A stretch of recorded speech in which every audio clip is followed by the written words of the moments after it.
must tell your menu. I don't want to sell my food.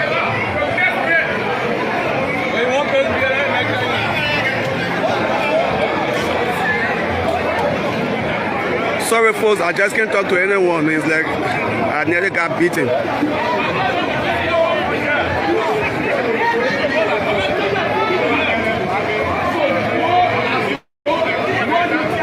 Let me talk to this person. How is that? How is that?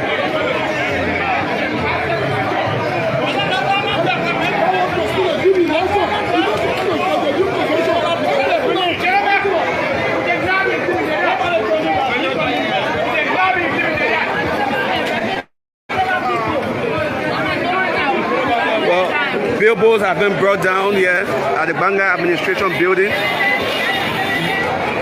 How is that? Can you please talk to Front Page Africa? Can you please talk to Front Page Africa?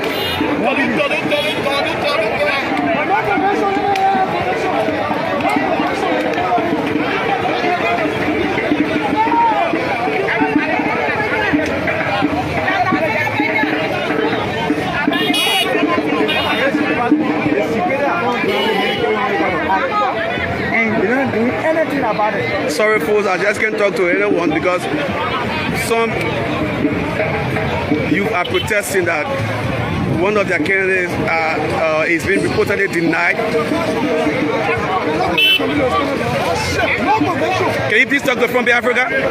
Yes, I can talk to Front Page Africa. Oh, welcome. So why are you protesting? The reason we are protesting, the reason we are protesting right now, it is because Amin Moda, who is hardly supported by the CDC, have decided to deny the young people choice in the National Convention. Who's the president? Mr. Lassana P. Fofana, the current acting youth chairman. They are lying to party. The United Nations General Assembly, the first West African to publish a book in English, a leader in the formation of the regional bodies to include the Organization of African Unity or OAU, now the African Union or AU, the Economic Community of West African States or ECOWAS, and the Mana River Union or MRU. And the list goes on and on. We should be proud, and I congratulate us Liberians for our contributions and endurance over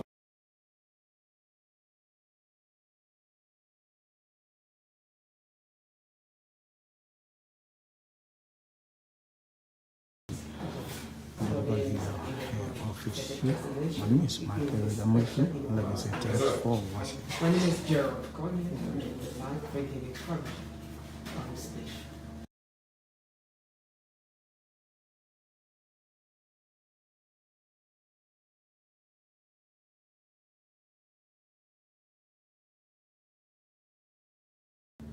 Over that time, we have had some successes and firsts that we should be most proud of.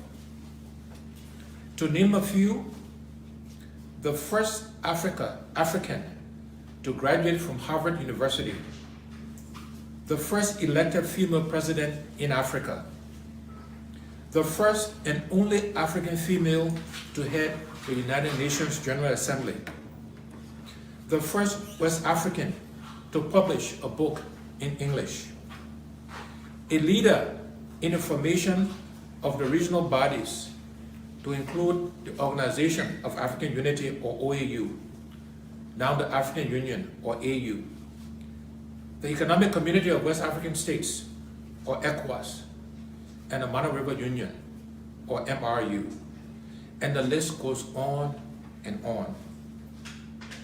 We should be proud, and I congratulate us Liberians for our contributions and endurance over the last 174 years. Unfortunately, and despite our resilience, tenacity, and hard work, the conditions Liberians are living through do not reflect the age of our country. We have not managed ourselves and our resources as well as we could. We have not been as accountable to each other as we could. We have not invested as we should in building strong human and institutional capacities. And of course, we have not invested in improving systems and processes for continued democratic governance and guaranteeing Liberia remains an independent and inclusively developed nation. As a result, too many Liberians are very poor. Common and treatable illnesses continue to kill too many of our women and children. We are losing too many to the inadequacies and lapses of a broken system every day. May we now have a moment of silence for the many who have lost their lives to COVID and the recent ship that sunk on its way to Maryland.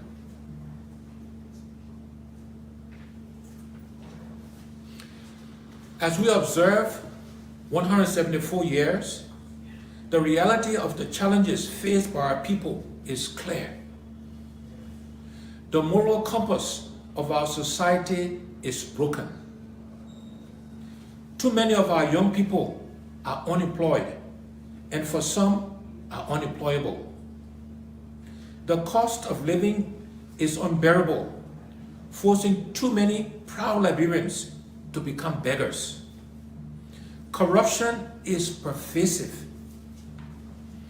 In distributing the nation's wealth, a few have continued to receive more than they need, while the many who desperately need more have continued to be given too little. Liberia is experiencing the worst economic conditions in a decade, with continued dismal performance in the key macroeconomic indicators, such as real gross domestic product, or GDP. Unemployment and inflation all continue to be unacceptable.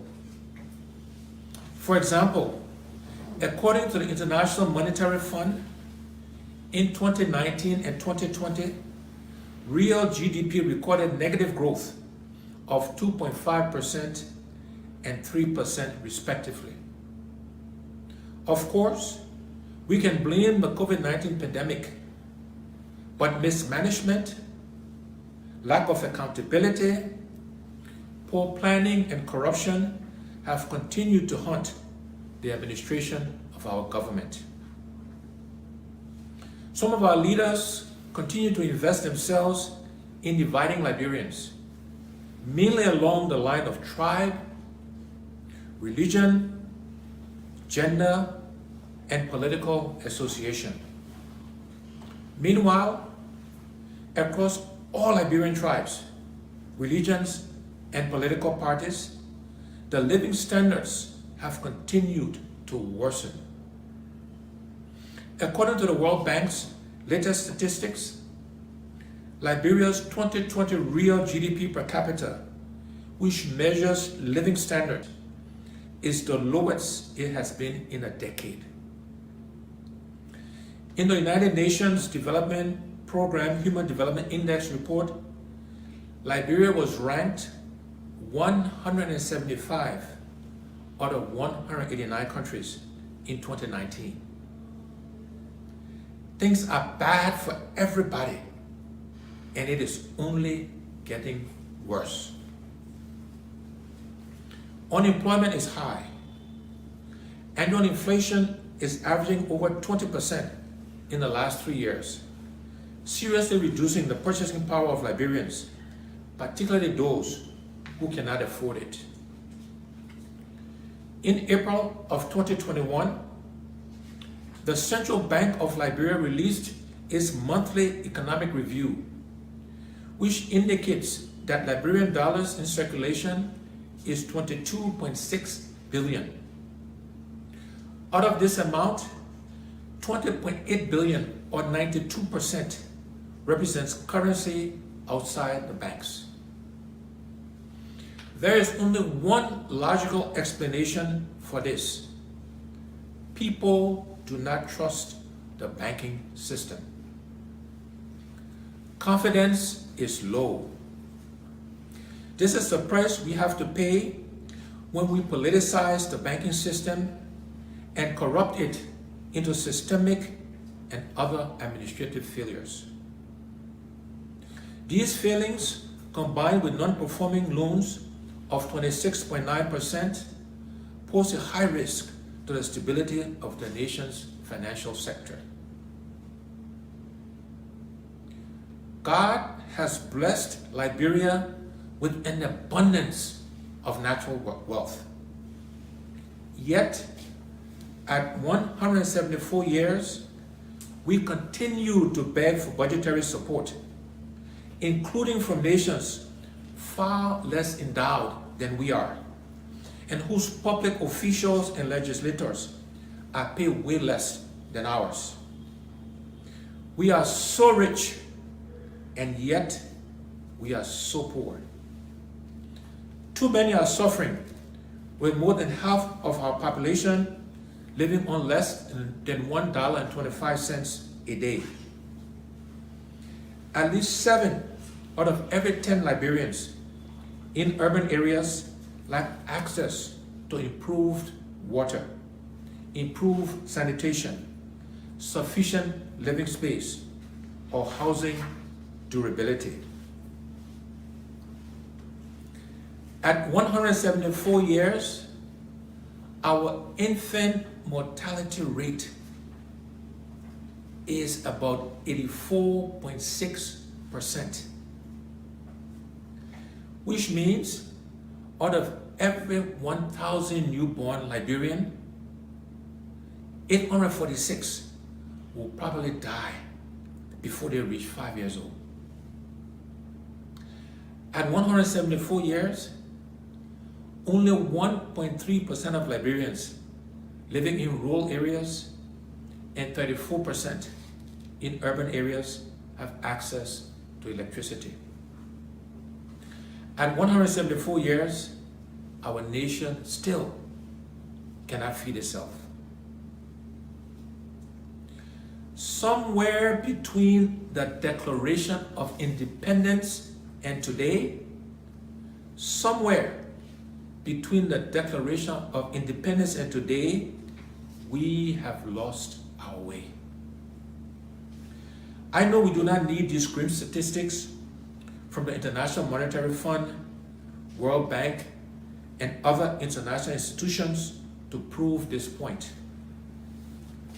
Too many Liberians are actually living it every day in the worsening conditions of finding food, finding jobs, caring for their families, paying rent, paying school fees, paying hospital bills, and keeping a roof over their heads. At 174 years, Liberia is a difficult place. Regardless of who we prefer to blame, the truth is that we are all in serious trouble. At 174 years, Liberia does not need some of us. Our country needs all of us. At 174 years, our country does not need to settle more ethnic and political scores. It needs all of us to work together to achieve higher national goals. At 174, Liberia is too old to have hospitals with all the essential medicines and diagnostic equipment, while officials of our government with the responsibility to correct this are themselves seeking treatment in neighboring countries or farther abroad. If the government cannot fix the hospitals that the people they serve will go to when they are sick, no officials of government ought to seek medical checkups or treatment in a foreign hospital at government's expense. Therefore, fix the hospitals or use it as is. At 174, Liberia is too old to have its schools offer inferior and substandard education to our children. If the government cannot provide for the improvements of schools, then no official of the Liberian government ought to send their children to attend schools abroad. So fix the schools or send your children there too. Liberian children are amongst the brightest in the world.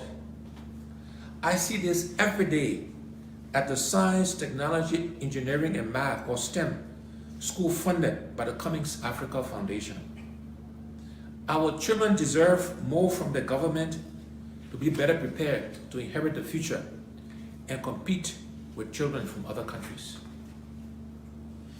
At 174, Liberia is too old to continue to allow greed and corruption to substitute for the duty of public accountability and integrity. In both 2019 and 2020, Liberia recorded the lowest scores, representing high level of corruption, reported in the Transparency International Corruption Perception Index since 2008. Our country is too old to view honesty in public service as naivety, and to let ourselves continue to lose the duty of citizenship to partisanship. At 174, Liberia is too old to continue to allow our politics to be about tribes and religions. All of our tribes and experiences make us Liberians and must never be used to divide us. Instead, our politics must be about ideas. Ideas to improve and empower Liberians. Ideas to build our country and manage our wealth better. And ideas to finally end the things that have continued to keep us downward and backward. At 174, Liberia is too old to continue to run an economy that prioritizes others and gives Liberians no chance. Liberians cannot continue to be onlookers and bystanders to their development.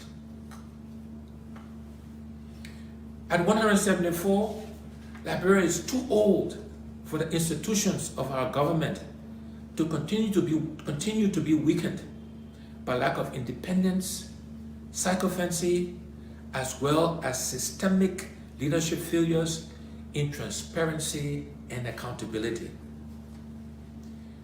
We must end the imperial presidency.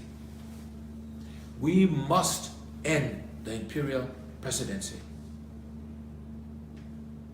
At 174, Liberia is too old to be standing still, if not sliding backward.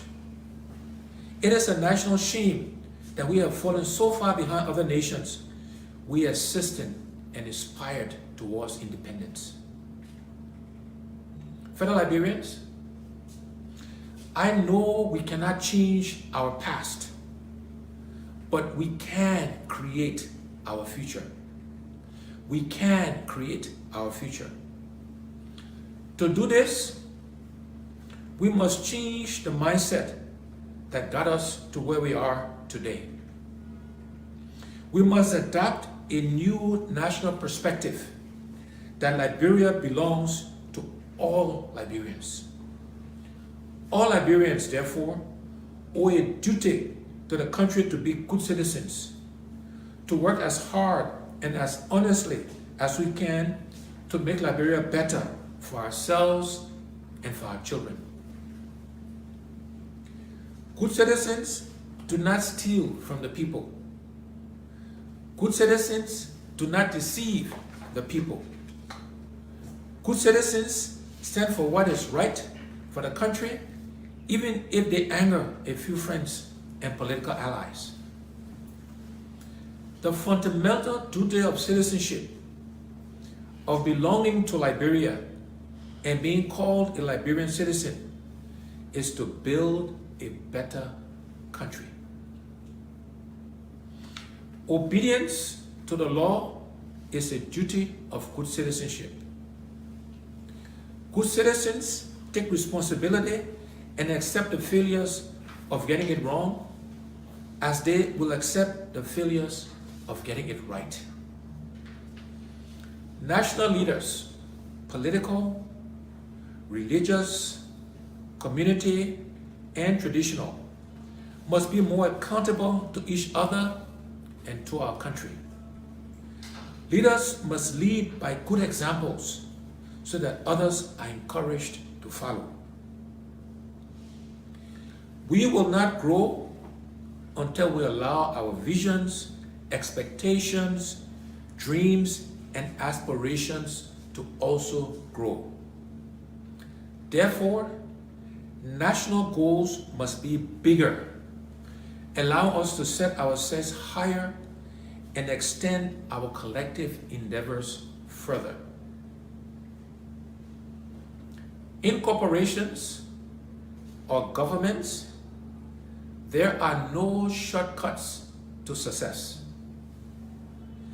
Irrespective of tribe, family name, the name of the village or city in which a Liberian is born, or the choice of one's religion, success in Liberia must come to belong to every Liberian who is willing and ready to work as hard as they can to achieve that success.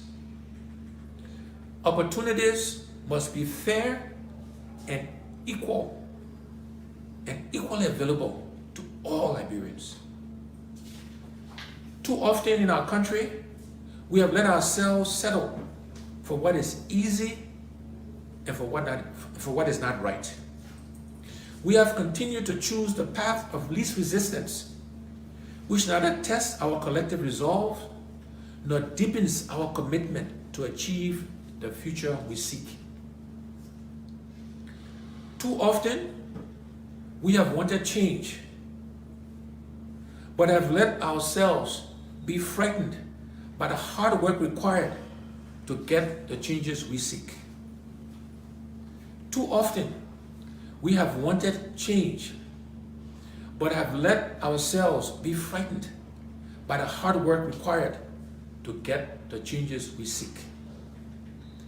Too often, we have allowed ourselves to compromise easily rather than set good precedents and examples for the future.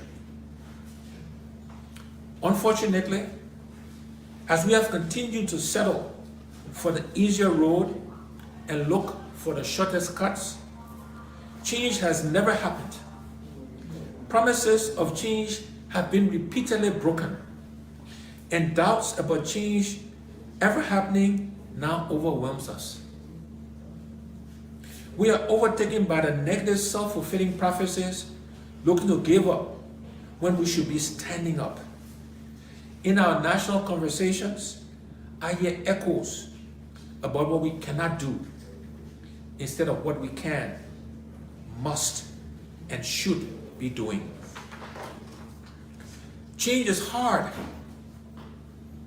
It requires hard work and determination, and it takes time.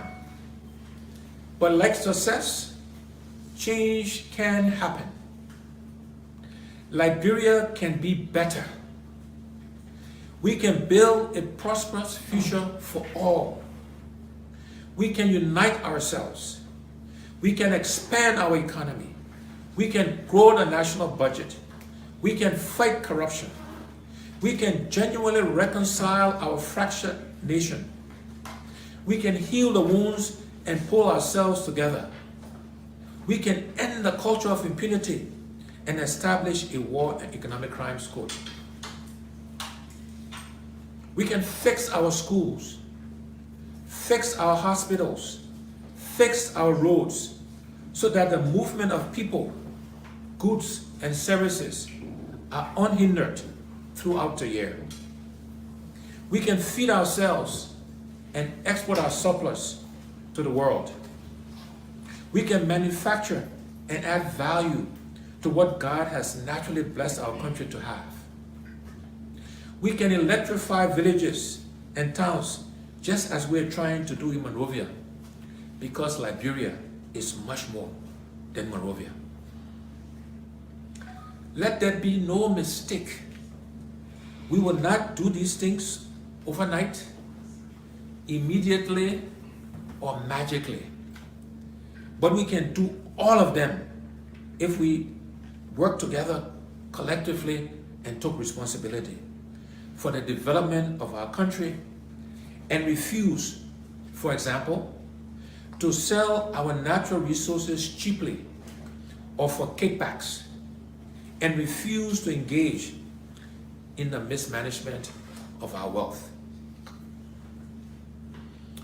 At 174, there may not be much to celebrate, but we can begin to write a new chapter in a journey of Liberia. The next chapter can inspire the world again, because we can let the new statistics reveal that although we fell, we refused to remain down. Although we fell, we refused to remain down. We stood up, and together we forged new roads and found different paths to a better and more prosperous future for all Liberians. That we became good to each other and treated each other with love and respect. That we put our love for country above our love for personalities. That we honored excellence and frowned on mediocrity. That we became a beacon of hope again. The next chapter can show that although we lost our way, we found a new way and found ourselves again. The new story of Liberia can be that although the Lone Star was lowered, together we raised it again for all the world to see. A new Liberia flying higher and shining brighter. Happy Independence Day, fellow Liberians. Please stay safe. May God continue to bless you, and may God bless Liberia. Thank you very much.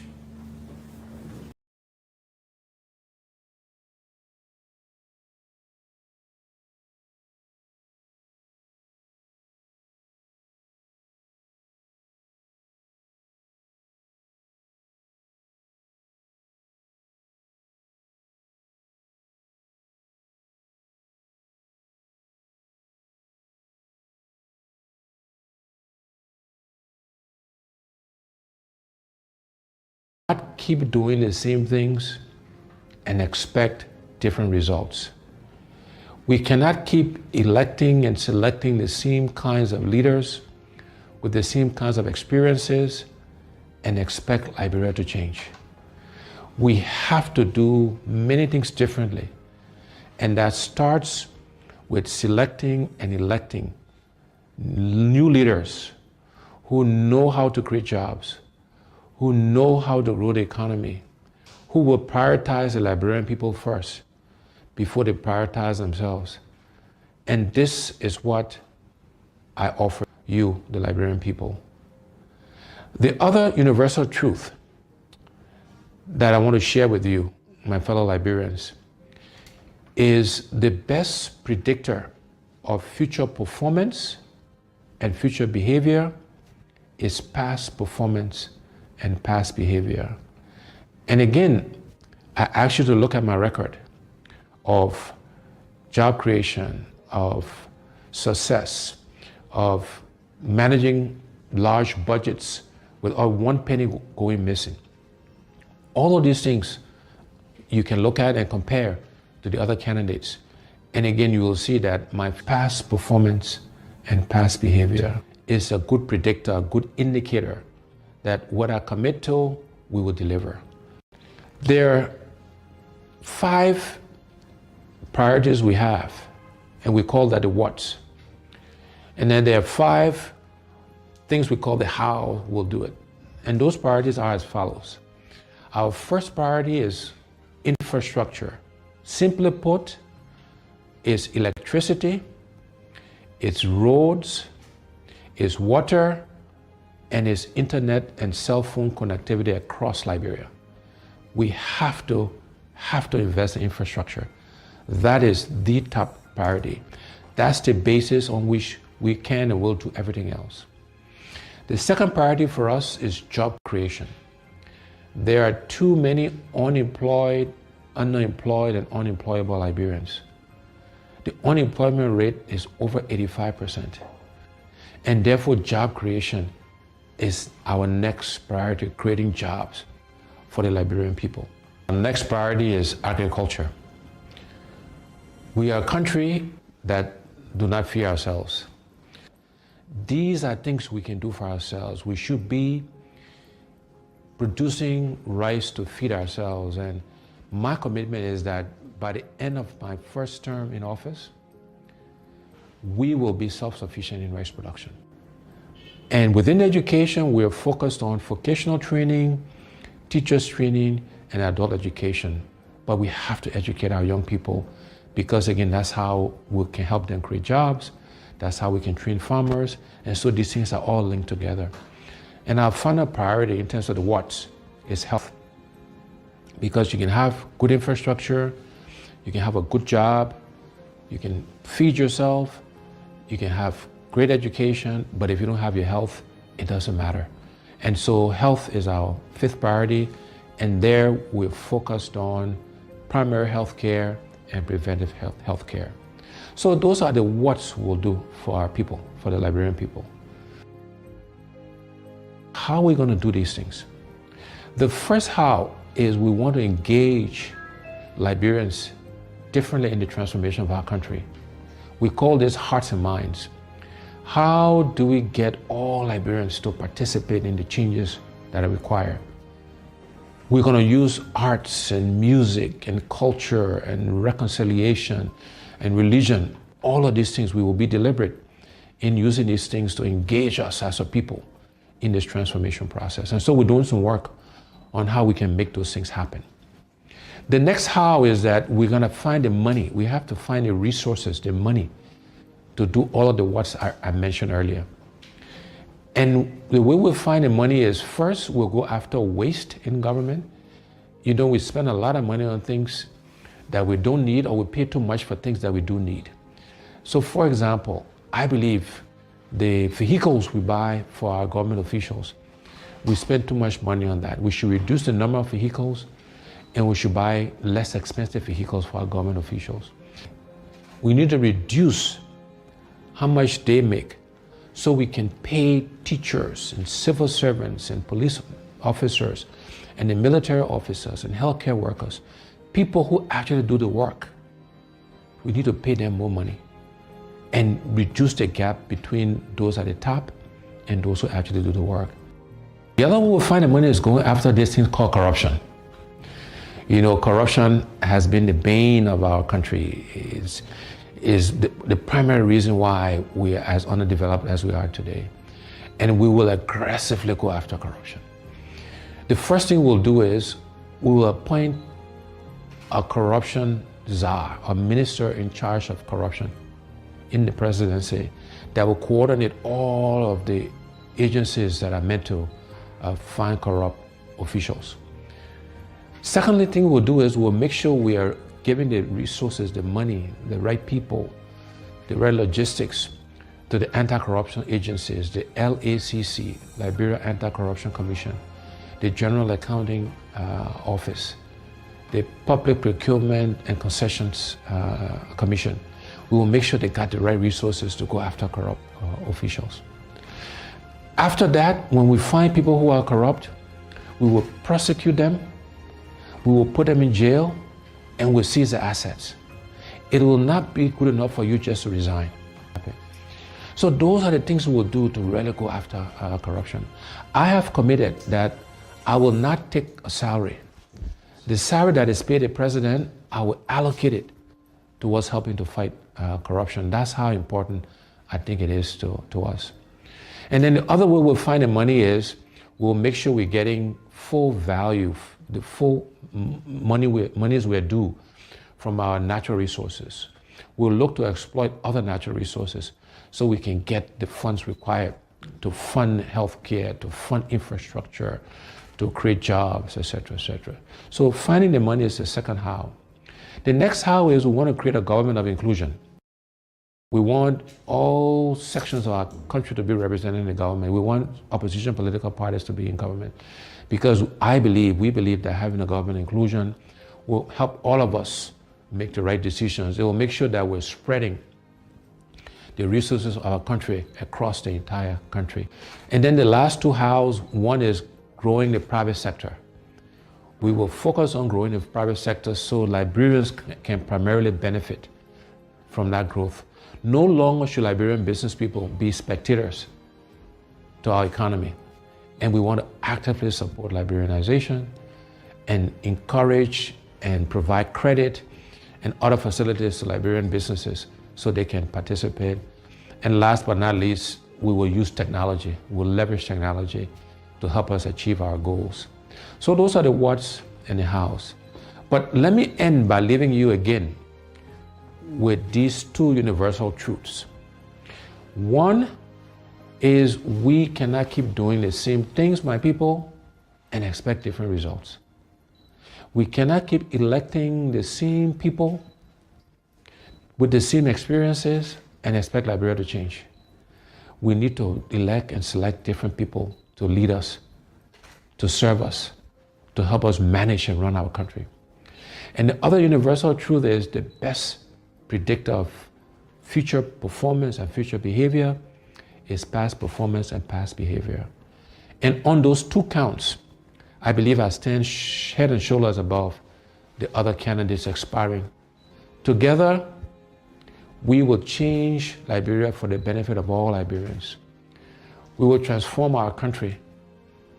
We will give us a new start, a fresh start, so that all of us can benefit from this country we love.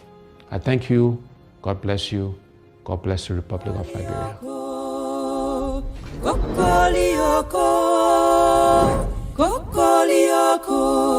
Chicken they crow for day.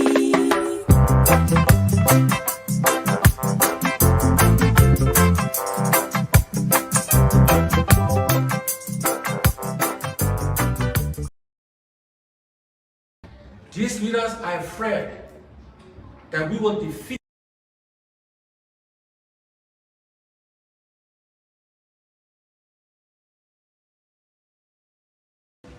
that Senator Daniel Natin, Attorney Aloysius Stowe, and I, Chairman, Secretary General, and Standard Bearer of the Alternative National Congress, the ANC, have been threatened with arrest and are currently on trial before the Monrovia Magisterial Court at the Temple of Justice.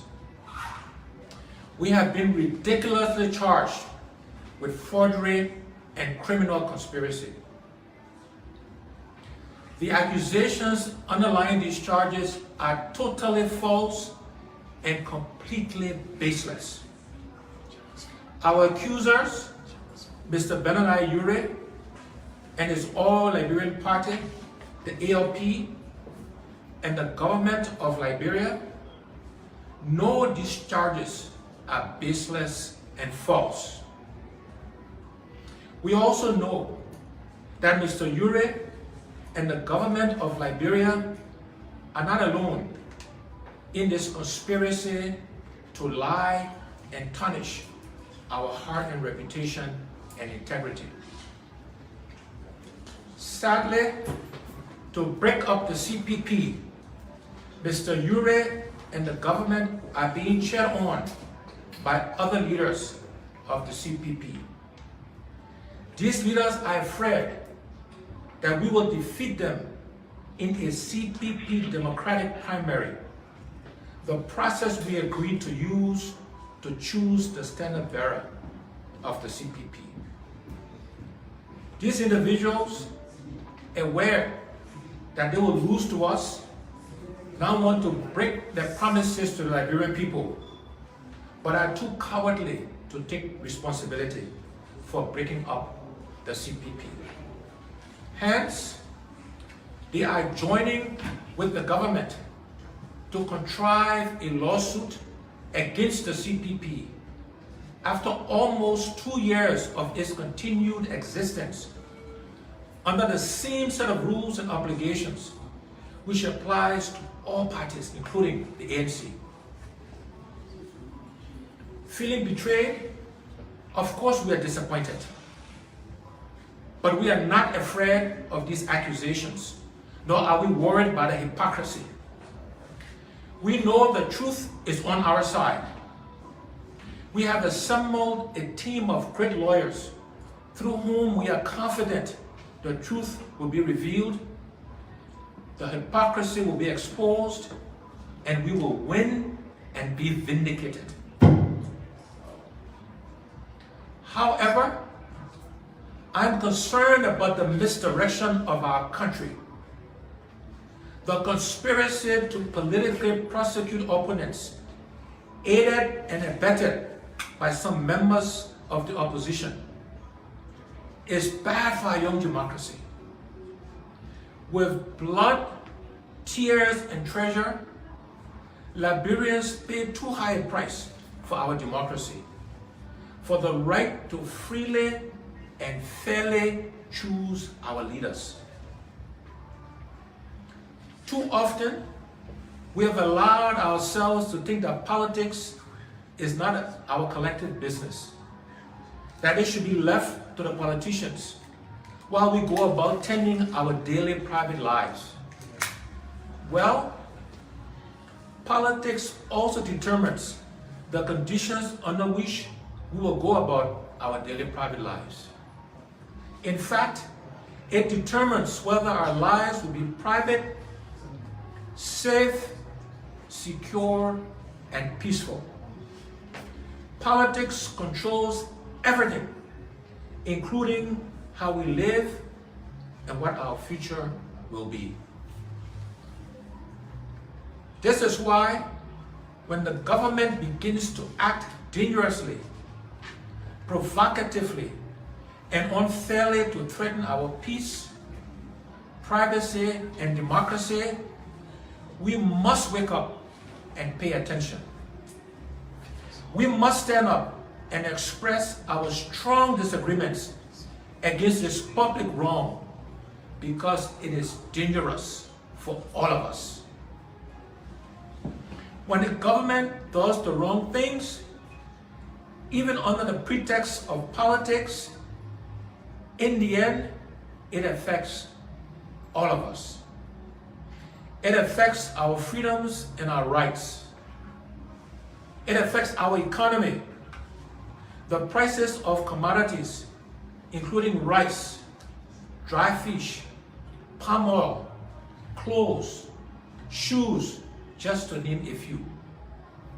It affects the opportunities our country needs to attract foreign investments and thereby create jobs for Liberians and for Liberian businesses. It affects our cost of living, from kerosene to fire coal, airtime for our telephones, which is already too expensive. It affects the cost of rent and building materials. Everything is affected when the government puts its hands in the wrong type of politics. And so, the right politics will lift up our nation, just as the wrong politics will pull us down. From mosques to churches, civil society to traditional communities, and from schools to marketplaces, we share the duty not to help the wrong kind of politics become the order of its neutrality. The courts should referee our democracy, not be used to destroy it. Democratic governments do not abuse the courts or try to get them involved in political matters. But this is what is happening here. This is what this we-led government is doing. They are doing this to exclude me, but the actions will also affect each and every Liberian citizen, because it is your right to choose the leader you want that is being denied you. If this government is conniving to lock away its primary competition, it means 2023 will be a joke rather than a chance to seriously change the direction of our country and improve the lives of our people. The Way administration, with the help of some of our opposition friends, are conniving to come after me because they know I and the ANC represent a different threat. We represent a serious commitment to change the corrupt political system. They know that I and the ANC are the only ones with the integrity to say what we mean and mean what we say. And they know we will keep the promises we make to the Liberian people. In order to target me and the ANC, the others would gladly break up the CPP and will not lose one night of sleep over breaking the promises to Liberian people. While lying to our people and breaking promises are normal for many in the current system and for some in the opposition, it goes against the very fabric of what I and the ANC believe and stand for. This is why they have trumped up these false charges against me and the ANC. This is what this trial is about. This is wrong politics. And all Liberians need to pay close attention to this and join us in acting and speaking out against it. In 2023 and beyond, Liberians have a right to choose who their leaders will be. In 2023 and beyond, Liberians have a right to choose who their leaders will be. Neither this government nor its favored opposition candidate has any business deciding for the Liberian people who they would like to run against them by politically prosecuting the candidate they are afraid of, so as to exclude him or her from the electoral process. There are many examples all over the world where this type of behavior is practiced, and it has led to some of the longest running and most devastating regimes and conflicts in the world. In such situations, the people who suffer most are the everyday citizens, and those who benefit are those at the top. The right to choose our leaders is not one of the rights we gave to the government to exercise on our behalf. Therefore, the government conniving to do this is a violation of us and an abuse of the powers we have constitutionally given them. In times such as these, we must not remain on the sidelines. We must not remain silent. The right to choose our leaders every 6 years or in any election is a right we the people continue to constitutionally withhold for ourselves. Through this trial, again, this is wrong politics, and it is dangerous for the peace of our nation. A famous historian once said, "Great events do not happen overnight." This is true. It is the little wrongs that happen every day, which when allowed to go unchecked, eventually breaks into big wrongs, which are often too late to be checked or stopped. This is why I'm asking all of us to pay close attention, to be concerned, and to speak out now. To speak out now. This government removed an associate justice of the Supreme Court of Liberia and effectively frightened the judiciary. Now they are conspiring to choose who they would prefer to run against in 2023. We must not let them succeed. Imagine one of the greatest football players in the world and his quote-unquote world-class team are scared to face my new squad because they know we will beat them any day of the week. So rather than be embarrassed on the pitch, they are trying to have my team disqualified because we would take, before we even take the field. Disqualified before we even take the field. I, Senator Natin, and Attorney Toh are in the docket at the magisterial court, but make no mistake, the citizenship rights of every man, woman, and child of Liberia is on trial. Justice within our beautiful borders is on trial. The democracy for which our grandparents, parents, brothers, sisters, and cousins bled and died for, voluntarily and involuntarily, is on trial. Our right to choose a leader and a real change in the direction of our country and the lives of our people is on trial. This is our chance to decide the future of our country. This is our chance to redefine ourselves. This is our chance for a better Liberia. Let us not miss this chance. Let us not miss this chance.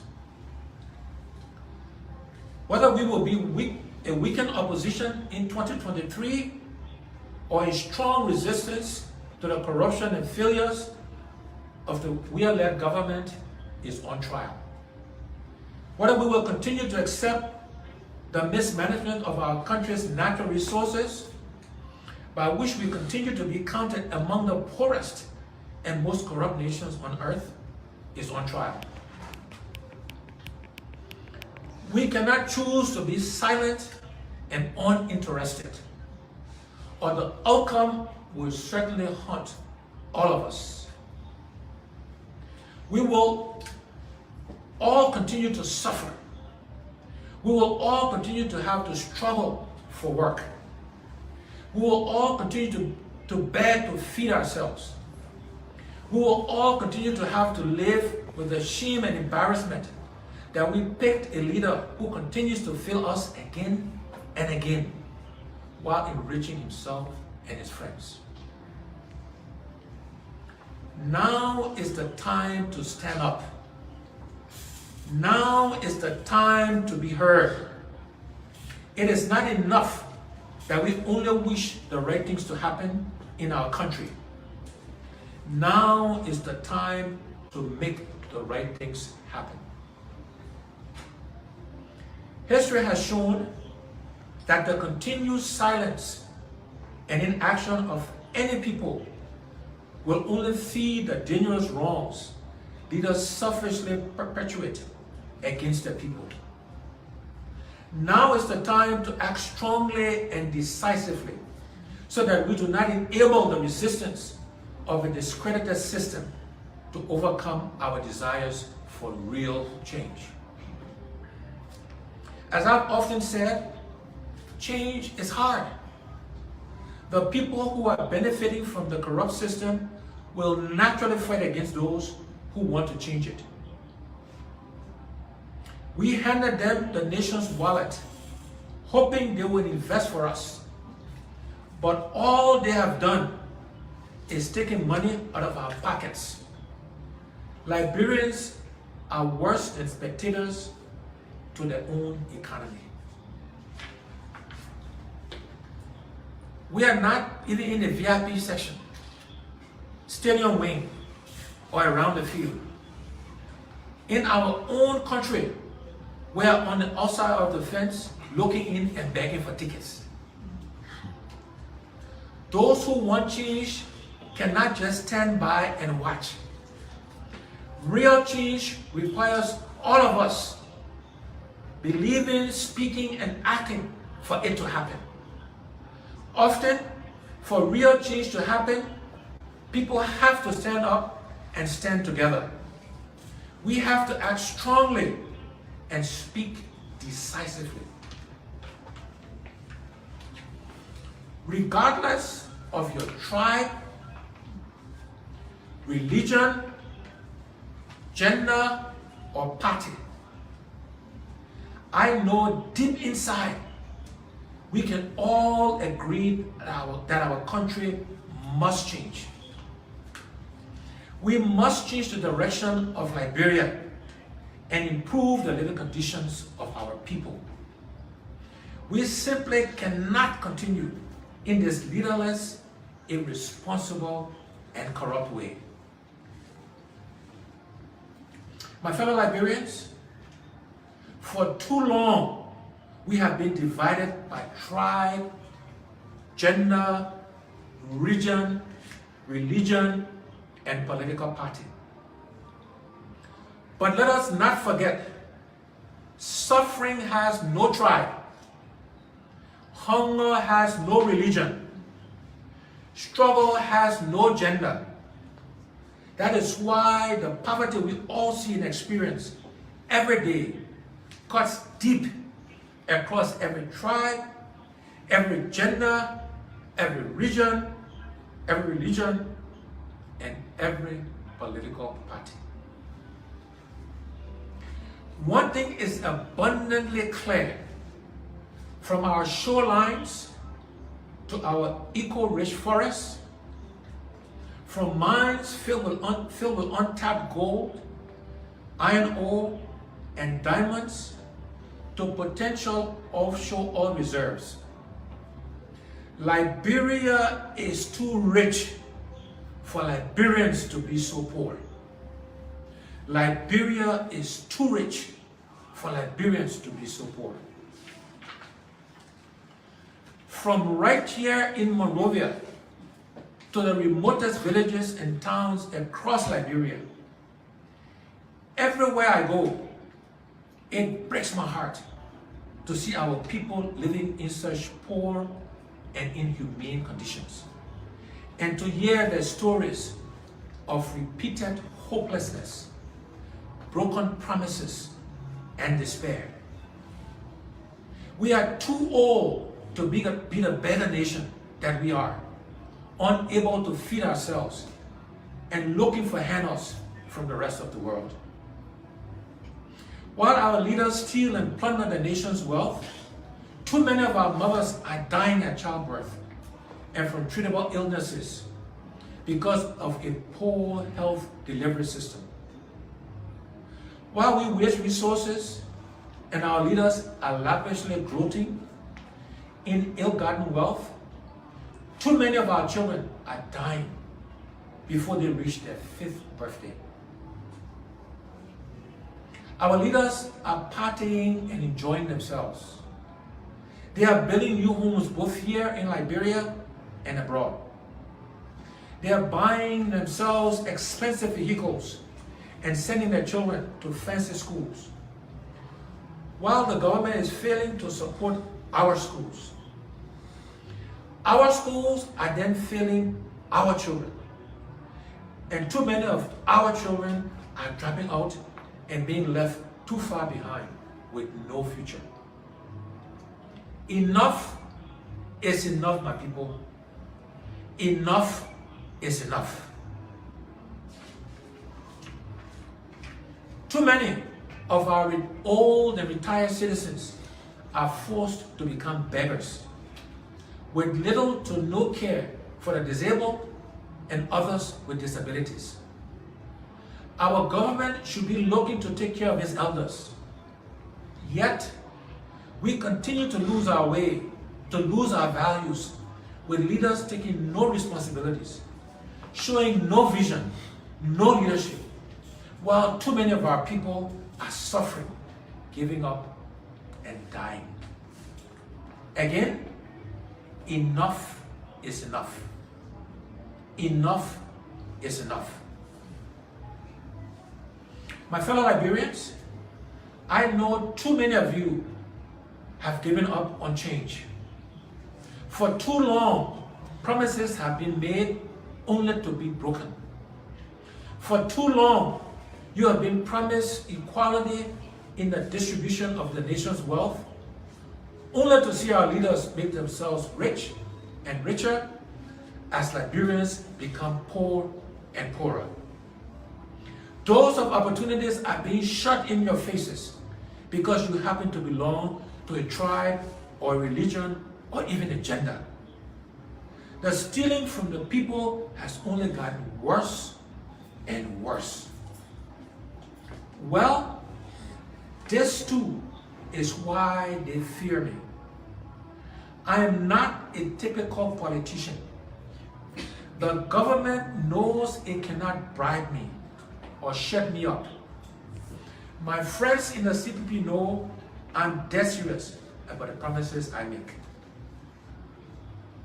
My track record of results speak for themselves. My opponents know they cannot frighten me or blackmail me, not even with false charges and political prosecution. They know this because all I am interested in is helping to change our country for the better, to make us do the right things, because it will make Liberia better. And they know I mean it. And so, today, I ask you not to lose hope. Now is not the time to give up. Like they say, when evil men connive, good people must unite. If you think things are bad, or if you are unhappy with where our country is, or if you are tired of your living conditions,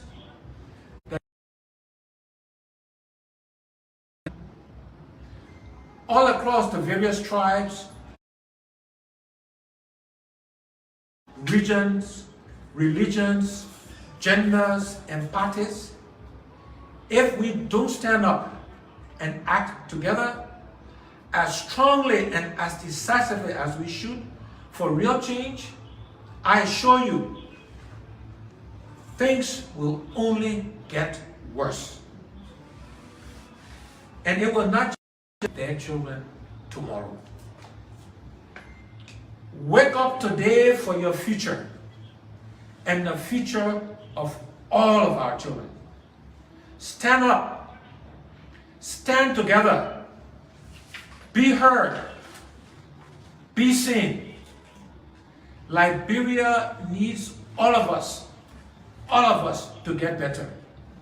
And all of us need a better Liberia. God bless you, and may God bless Liberia.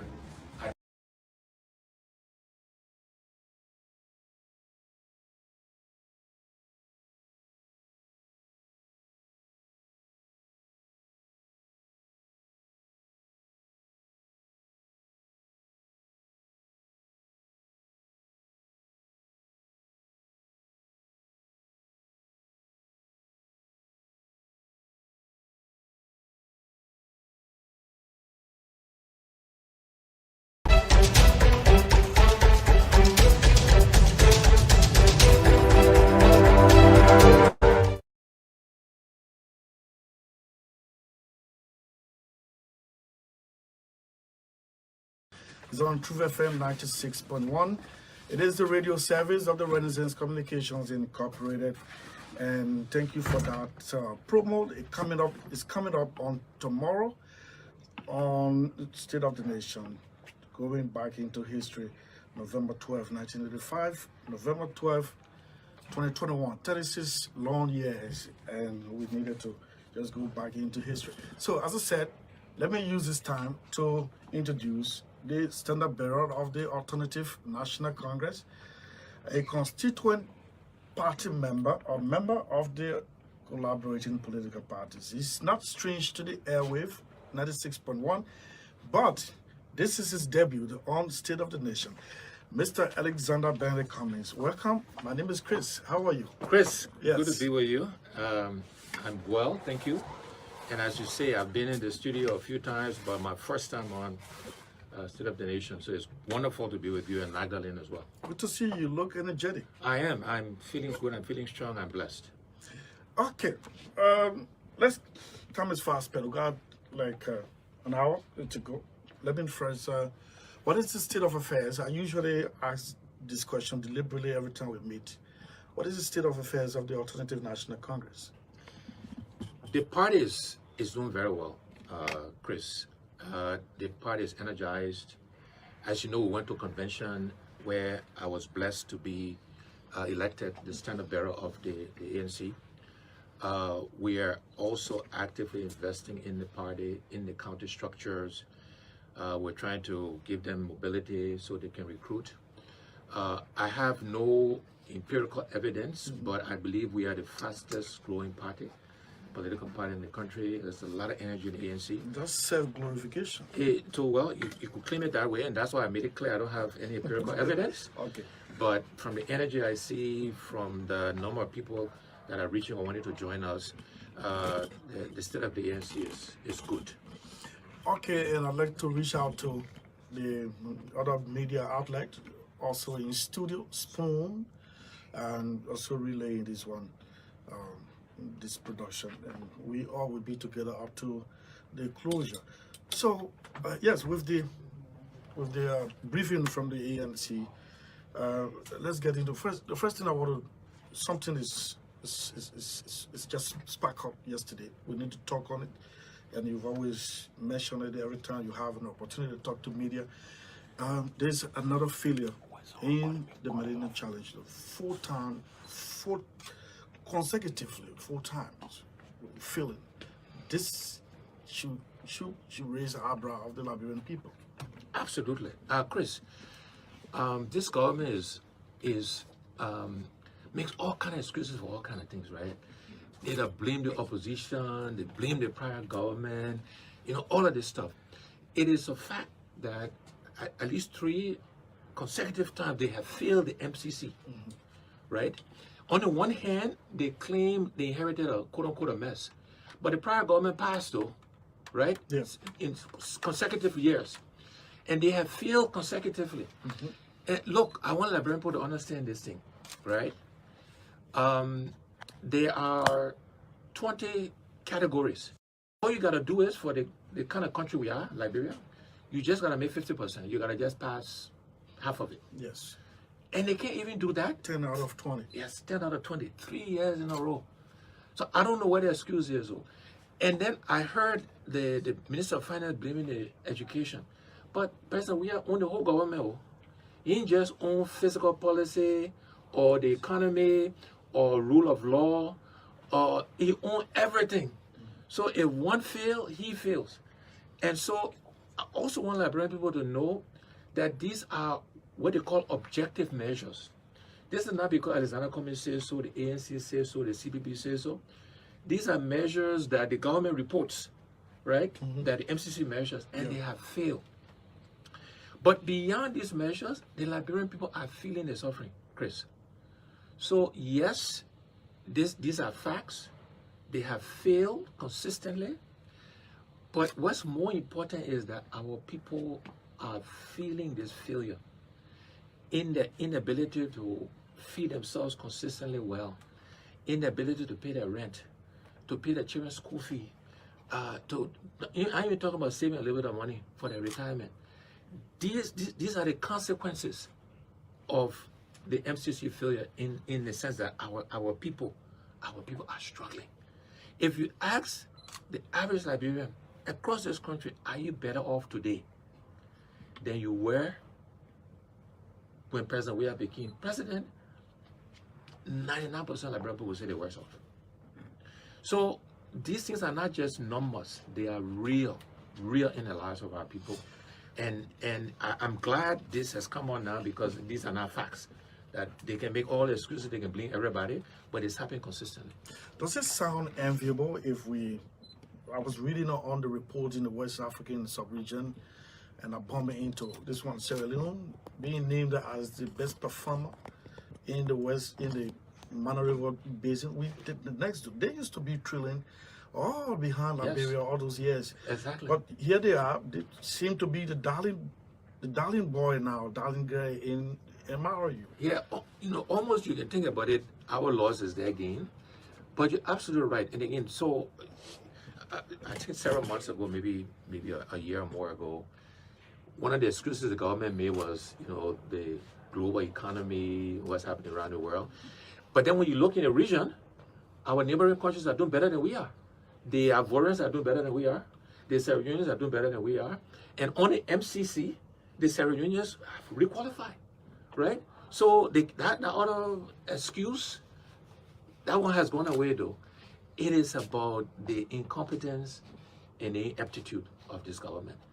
And again, yes, the MCC is embarrassing to us as a people, as a country.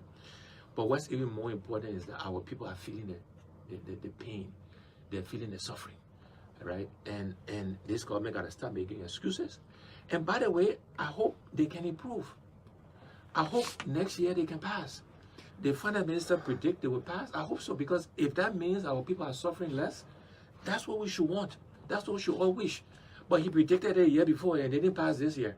So I don't know if we should have any confidence that they will pass next year. But if they do, that will not be a bad thing, by the way. And we should hope and wish that they pass, because hopefully that means the suffering is less on our people. Okay, so Magdalene is on the other side. She's in the main studio, my co-presenter. And Maggie, just in case you want to ask this question, just signal me.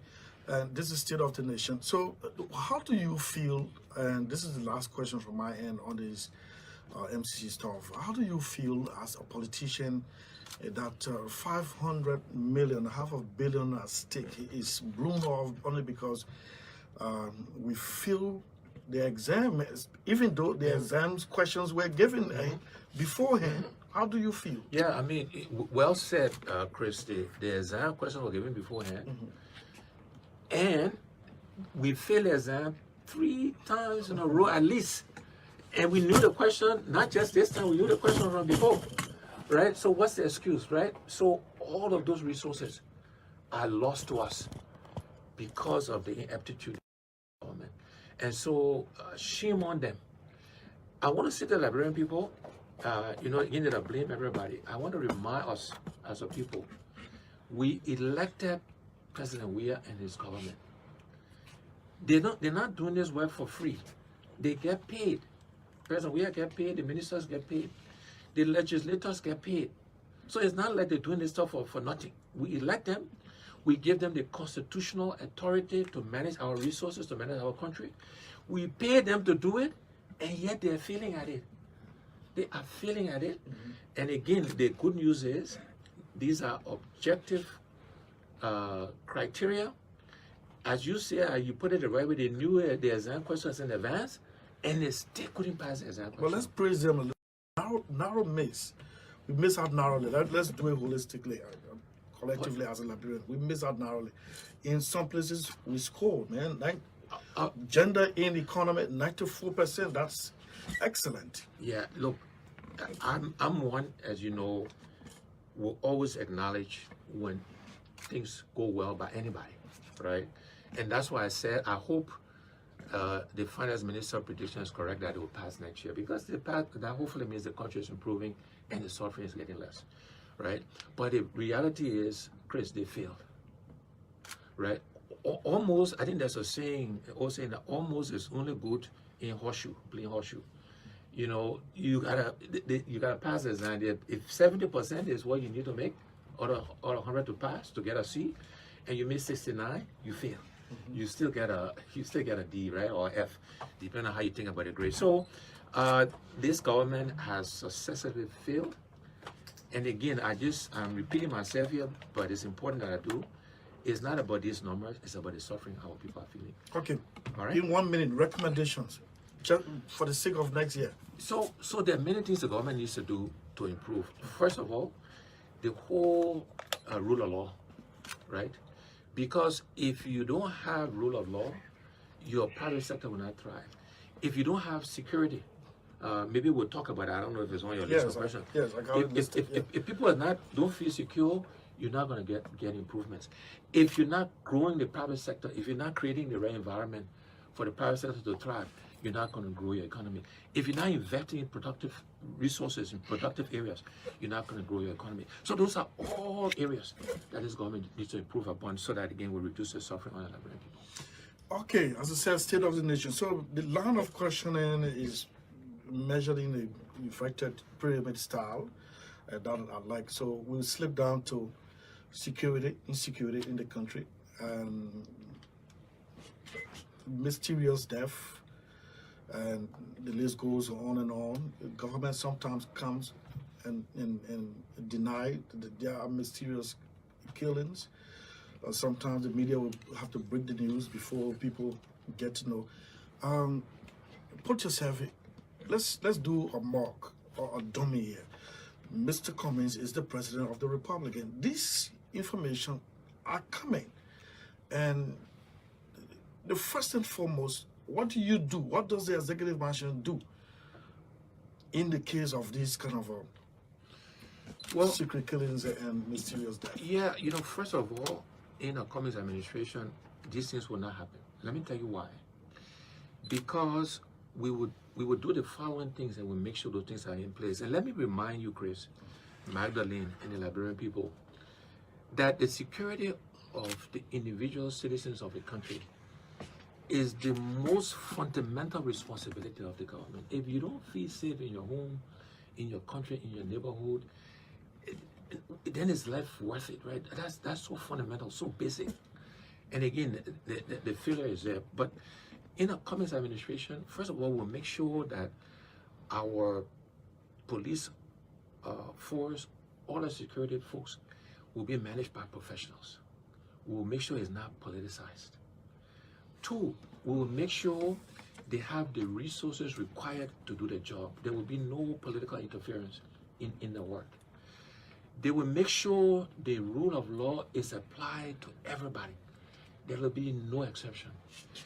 I, as a leader, and the leaders in my government will follow the rules of law, because there's small things you do that signal to people that you don't care about enforcement of the rule of law, like even enforcing the traffic rules, or what is the stealing that happens.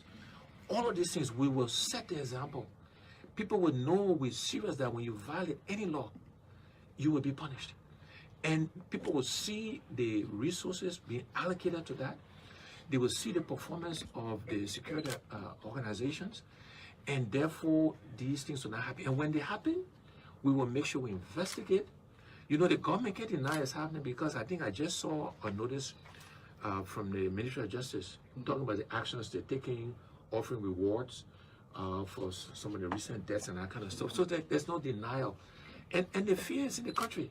Again, they blame the opposition, they blame. It's time that they take responsibility and they take some action. And so, back to your question, these things will not happen because we'll make sure. The other thing, though, Chris. Yeah.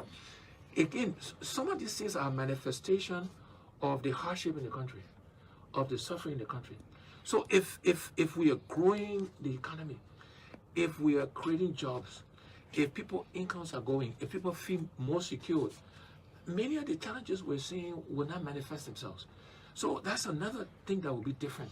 Yeah, so we'll come to the opportunity. I have an economy list. But these things are all linked to. Yeah, I know we'll come to that, but these things are all interrelated. Sure, I do agree. But you said these things will not happen. That is an attempt to create a paradise on earth. Conflict is as old as mankind. Imagine the president takes on the podium, the microphone, and addressing his people or her people to say there will be this kind of a death in. If it happens, it embarrasses you subsequently. So, look, I'm not saying, and thanks for asking so I can clarify. I'm not saying that there will be paradise in Liberia, right? But I'm seeing the systematic things that are happening, the fear that exists in the country. People unfortunately will steal. You have bros. You have people who will kill. Those things, but it will not be systemically as is happening now. And that's the difference. That's the distinction I'm trying to make. At what proportion do you think this has, even though a death of a single compatriot is as big as the universe, at what proportion do you think we've reached with this current situation? Well, I mean, I don't know how to measure it in terms of numbers, whatever, but I think Out of control? I think the fear level in the country is not acceptable. Liberians should not live in the fear they're living in. They should feel free to go out in the evenings in the neighborhood, socialize with friends. People shouldn't be running home as soon as it turns dark.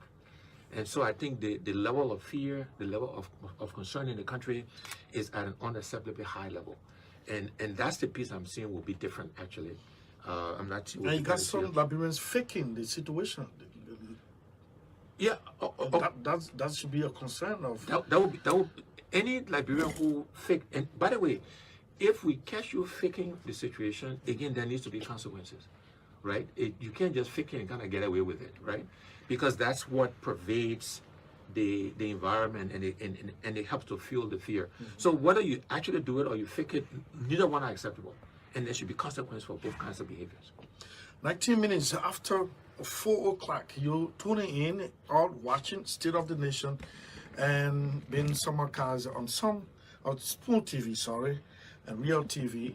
And Magdalene handles the technical aspect of the production in Studio A. My name is Christopher Selly, and I'm here with the standard bearer of the Alternative National Congress, Mr. Alexander Benedict Cummings. We're discussing a wide range of national issues, and we just talk on the Millennium Challenge stuff. We slip down to the mysterious killings and disappearances. Now, let's come to the bigger part of it, the economy. Every time you have an opportunity to sit before the microphone, you got different version or interpretation of the Liberian economy. Meanwhile, the Minister of Finance, Development Planning, Samuel Twed, 3 days ago, termed this economy as the best performing economy as compared to the last one in recent times. You agree? I gotta laugh, Chris, because the question is based on what? I mean, just making an assertion, just making a statement doesn't You say make it true. the Liberian dollar is appreciating now with the current But the question is why, and again, what's the manifestation of that in the lives of the average Liberian? You got any other interpretation? Yes. Okay, let's hear you. The interpretation, let's look at what's happening in our country today. Inflation is up. So the price, what that means, my fellow Liberians, is that the price you're paying for your food, your rent, your children's school fees, all of those things are going up. And just strengthening of the Liberian dollar in abstract doesn't mean anything if the average Liberian is not feeling the benefits, if you will, of what the minister declares this great economy. So the reality is that making that statement doesn't make it right, doesn't make it true. And again, we know the average Liberian is feeling the suffering. This is why in the by-elections last year in December, the verdict Liberians gave was that out of the 15 seats where the CDC feel like candidates, I think they won 2 or 3. That for me was a tangible manifestation of the unhappiness of the Liberian people, right? So for the minister to make that sort of statement, maybe refer to the strengthening of the Liberian dollar, that is not the manifestation of what's truly happening in the country and the suffering our people are facing. And again, if you look at the MCC, we talked about earlier, those are clear facts. That is not, what he proclaims it to be. If you were in charge as president, what do you do with kind of a minister of finance? So, if I was president of Liberia, first of all, and I think Liberians know this, about me is that the economy, the private sector is the area I understand. That's the area I grew up in. And, you know, if I had this kind of economy under my watch, first of all, the Liberian people should not re-elect me if that happened. But I would not have a Minister of Finance making those sort of statements when we're failing the Millennium Challenge, the MCC, if you will. And so, but let me talk about some of the things we need to be doing, Yes. right, to improve. I like the recommendation To, part of it. yeah, to sort of improve the economy. In no particular order, first of all, you know, I always keep saying we gotta reduce, we gotta stop the stealing, we gotta stop the corruption in our country, and take those money and reinvest it in more productive sources. That's one of the first things we gotta do. The second thing we gotta do, again, I say second, all of these things we gotta do, I don't mean in this particular sequence or order, if you will. But another thing we gotta do is we gotta make sure the environment for Liberians to invest in business, for them to, you know, employ people, for them to grow their business. We gotta make sure the business environment is improving and is conducive for private sector growth for employment. We also have to direct resources into investing in agriculture to make sure we're producing food so that we can feed ourselves.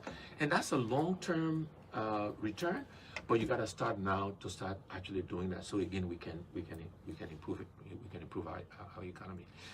We have to also make sure we're finding ways to drive revenue in our country so we can continue to invest in healthcare, we can invest in education, we can create jobs for our young people.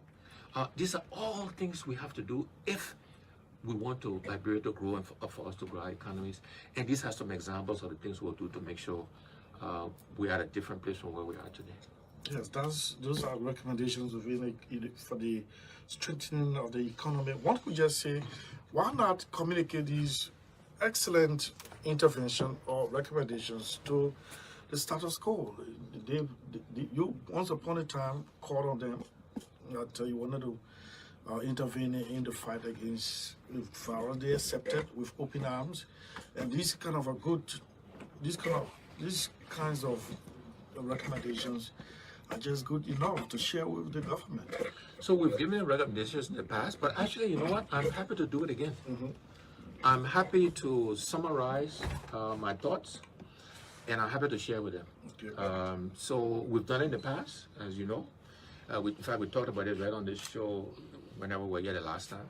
But I'm happy to dust it off, to update it, and to send it to the government. And let's hope they implement the recommendations. Yeah. Yes, Mark? Mr. Kumis, you just mentioned education, and that's what I've been waiting for all along.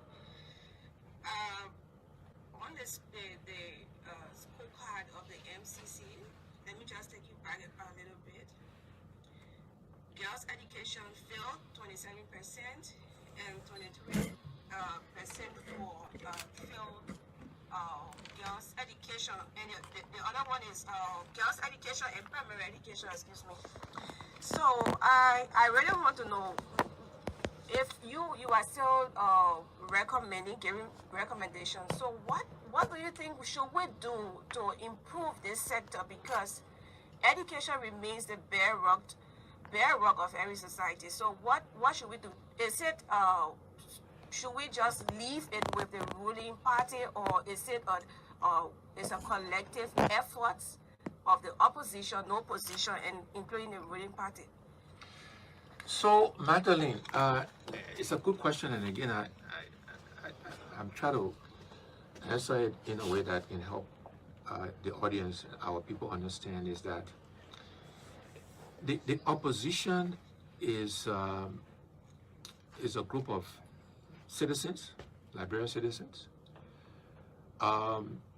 who use their own resources to help where they can and to try to hold the government accountable. We also, good opposition, make recommendations, provide solutions to the government. But the government, and I hope you are listening to me, the government has control of the resources, Magdalene. We elect them, we pay them, to manage the resources of Liberia. They have the responsibility to do it, they have the authority to do it, and it is their job to do it. As an opposition leader, I only have so much personal money I can invest, and I will give examples of what I'm doing in education. But my hand can only reach so far. My pocket is so deep. I help where I can. The primary way I can help as an opposition leader is to provide recommendations, to provide solutions, and then to try to hold them accountable by pointing out to Liberian people where their shortcomings are. But it is their job. It is their responsibility. They get paid to do it. They're supposed to be doing it. And we should be clear on that. In the case of the Compass Foundation, we provide scholarships to students. We have a STEM school. STEM is science, technology, engineering, math, because that's the future. We want people to focus on technology. It's just down the road here. We significantly fund that. But the kinds of things we should be doing, though, to fix our educational system. The first and most important thing we should do is we need to invest in teachers' training and to pay our teachers well. That at every level, invest in teachers' training at the university level, the secondary level, primary level, and so on and so forth. Because if you don't have well-trained, educated teachers, the educational system will not work. It will fail. Because the saying goes garbage in, garbage out. If you're not teaching good at every level, the fundamentals, and then if you're not paying them a living wage, you encourage them to take money to change grades, and all that corruption stuff will happen in the school. So that is foundational to fixing the system, is to invest in our teachers and teachers training, paying them well, and making sure they're educated. And then we got to use technology to help in that process as well, to speed it up, because it will take time to train the thousands of teachers we need. So for those good ones, we should use technology. We should use Zoom and stuff, because you can sit here in the studio and you can be teaching students in Zwedru, in Vonjama, in Kolahon, wherever, in Saclapie, right? And you can be giving them good education. So we can use technology to accelerate our educational progress, if you will. And then we also need to make sure we are providing vocational training, because not everybody will go the university route, right? And so if we're going to grow the economy, we need to grow the economy. If we're going to grow infrastructure, we need to do that. We need plumbers, electricians, carpenters, all these other folks. And so we need to be investing in vocational training. And then we need to be investing in primary, starting with the young people, right? And so those are the kinds of things we should be doing, Magdalene. But is it responsibility of the government? Our job as opposition is to hold them accountable, is to give us recommendations, solutions. And where we can, we should help. And we do that. But it's not the responsibility of opposition to do that. I know you opposition have been making some recommendations, but have the government taking those recommendations into consideration? Well, again, given what just happened with the MCC and the failure on the educational side, and I think I was told the Minister of Finance blamed the education piece for why they failed.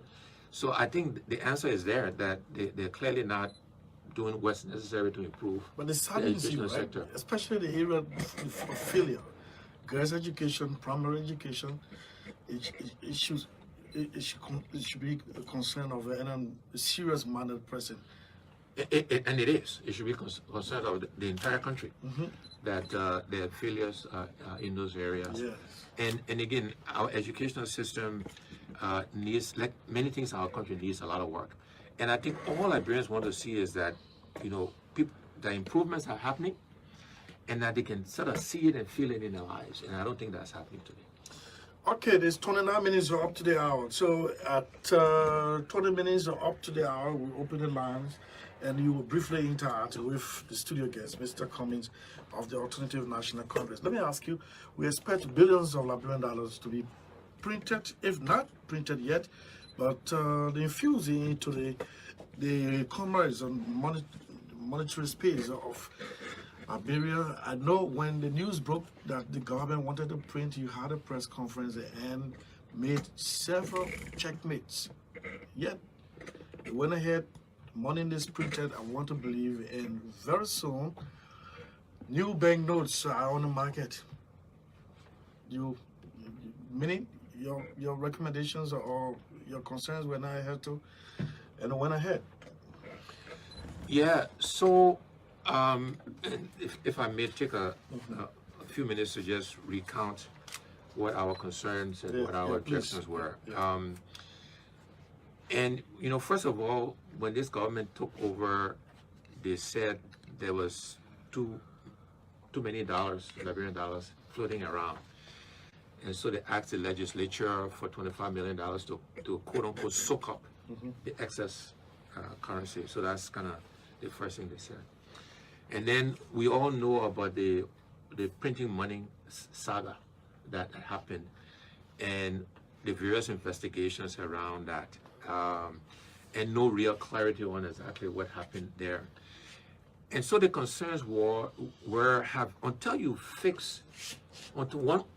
you can explain how the 25 million so-called was used, until you fix all the inadequacies that were pointed out at the time, should we trust the government to print more and new money with all those things being addressed? Now, let me also say, look, sometimes you got to print more money or new money. Sometimes it makes sense to redenominate your currency, right? And some of that, there are valid reasons. But you need to do it in an environment where the central bank is well managed, is well run. You can account for this money. And then you can't just loosely print money, because if you print too much money and you put too much money into the economy, you drive inflation. You have too much money go after too few goods and services. You will drive inflation and you will make the situation even worse. And so again, we just want the government to do the right things, to do it in the right way. And just printing money by itself will not solve our economic challenges and problems. The economy is based on the productive capacity. As long as we are importing almost everything we consume, Chris, right? We will have a weakened economy. Now, changing that, fixing that will not happen overnight. It will take time. But we need to be implementing economic policies that will change that over time, right? So just printing money by itself will not solve any problems. And then printing it in an environment where we're not sure about the checks and balances and that sort of stuff, I think is a recipe for more and future problems in the not too distant future. And it's like we've still not found a solution to. But again, they said they justify the reason why they want to print and infuse the new currency because, well, mutilations all over the place. But that's why I said, Chris, again, I like to be balanced and fair. There are sometimes using it again. I'm not saying it well, I'm just saying I hope so. Right? But that's the point. You take money, you take the mutilated ones out, you put new fresh notes in, right? And if your economy is growing, you need to add more currency to fuel the economic growth. So there are reasons for that. The problem is, are we confident that that will happen? That the processes are in place to control it? And what I'm seeing is, given the history of performance of this government, I'm not sure those processes are there that will make sure this thing happens in the right way, and so that the net benefit of why you do that will actually materialize for Liberian people. So you can predict confusion? I hope not, but yes, I would say if look at the fear U.S. president. You hope they're going to bring them the ones withdrawn from. But that's what they should be doing. But that's the normal. The normal protocol. And I say, I hope they do. I hope they do. Right? Okay, so let's begin taking calls. This will take us up to at least 10 minutes. And it's on 0775144278. Madeline will take the calls from that end, 0775144278. And I will intermittently squeeze in some calls from this end. Mike, do you have calls coming in? Hello?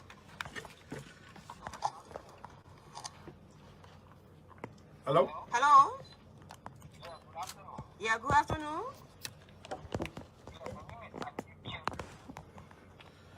Are you getting him? Ali, let's hear you. Yes. Yeah. My name is Ali Kelly and I'm calling from District 10. Let me say good afternoon to Mr. Collins in studio. You see, the the government open records and spend cards are really ensuring in his ways. And it is quite unfortunate that people will be asking for second chance. And my response to them is that there is no second chance for first intention. You have seen testimony, you must give the stage to allow serious people who have competence, people who have the contacts to attract foreign direct investment, people who will explore opportunities for young people to build and generate capacity. These are serious things we need to see happening in this country. Okay. All the government officials, what we see is that slogan hearing, party lending slogan, and all of these things, they are not helping young people to build a capacity. We need serious leaders in this country who understand what needs to be done. Thank you. Thank you very much. Thank you very much. A lot of people hanging on. Magdalene, you got calls coming? 077-514-4278. Mike, are you there? Yeah, there is no call for now. Okay, let me take this one, squeeze this one in. And hello? Yes? Sorry? Hold on, let me adjust the line a little bit. Yes? Sorry. Can I take it from here? Yeah, take it from now. Let me adjust. Hello? Hello? Yeah, you are live.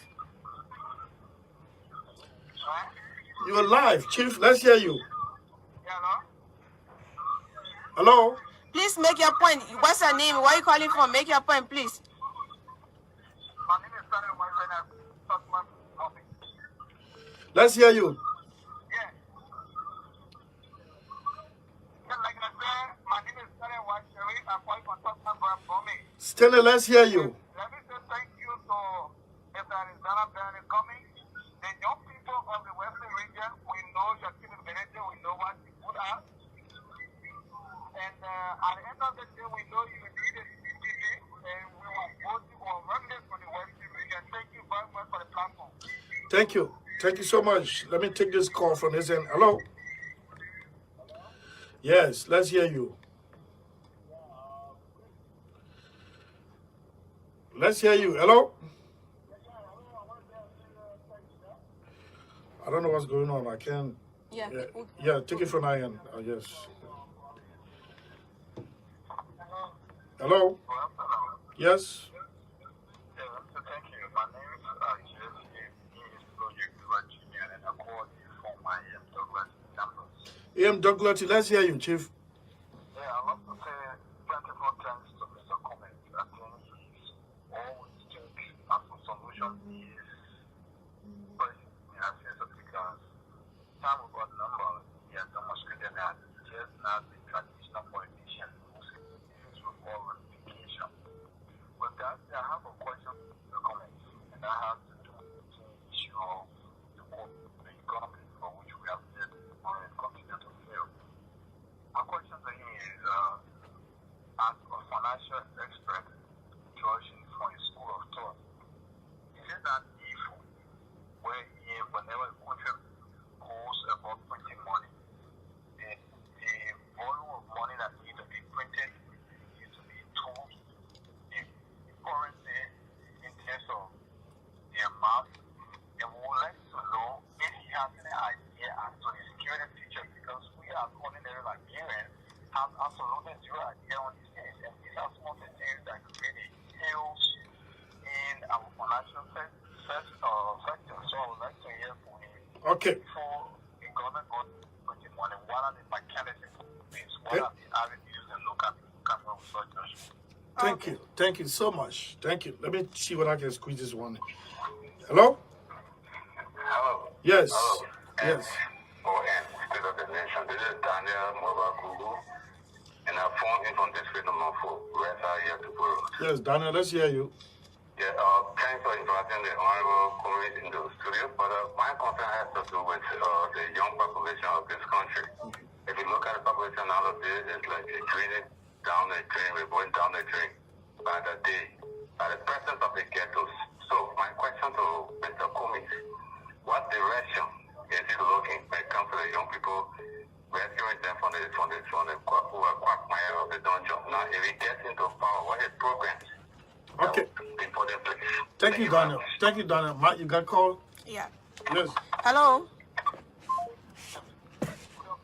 Yes. Hello, you live. Hello? Hello? Mike, you got to. Yeah, hello? Yes. Yes. Yeah, Well, we you have to. are live. Your name? Let me take this one. Hello? Hello? Yes. Yeah, Christopher. Yes, let's hear you. Yeah, thank you for having me on, man. I want to congratulate the students. What's your name? Yeah. What's your name? Yeah, Mr. Angelo Kumi. What is your name? I'm Dama Livingston. All right, Mr. Livingston, let's hear you. Yeah. Mr. Kumi, I want to congratulate you for your year statement and the Germany issue. Okay. But you know, most of the time, Liberians come to us and tell us that they want to liberate us, they are the enemy. You know, concerning the issue of the leadership. So we depend on you because you were part of the CPB, and later you divided from there, you said you want to know your home, but we don't have nothing to say against our one because of politics. It depends how you want to do it. Okay. So what you are telling us now, if we want to deal with you now, we don't know how you will treat us. All right. Thank you. Thank you Yeah. so much, Mark. Take that call. Yes. Hello? Hello? Yeah, Okay, you move from the noise. Thank you for having me on the platform. My name is Bilal B. Suarez, a member of the ANC. Let me say good afternoon to the next president within Mr. Alexander Kume. Basically, I'm listening to Mr. Alexander Kume, and I think he has said it all. But what we want to tell our people here is this. Already we know from a practical aspect that the George PLF government has built. But what can we do to invent a better thing is to rally around people who have the capacity of people who have built a kind of a connection with international and both national people. Okay. Ensuring that our country can get there. So, I mean, we speak to your conscience to understand that Mr. Alexander Kume is not coming to the table with just what he changed, but what is out there, and that cannot be done except you, the Liberian people, understand that Mr. Alexander Kume is the one who has come to make the change. Okay. So we can better work together. Mr. Alexander Kume, what are you guys doing as the leader? I believe in the agenda and stuff. What are you guys doing as the leader ensuring that? Okay. Thank you. Because that's the only authority we have in Liberia. Thank you. Thank you. This caller you on? Hello? Hello? Oh, you drop off. Hello?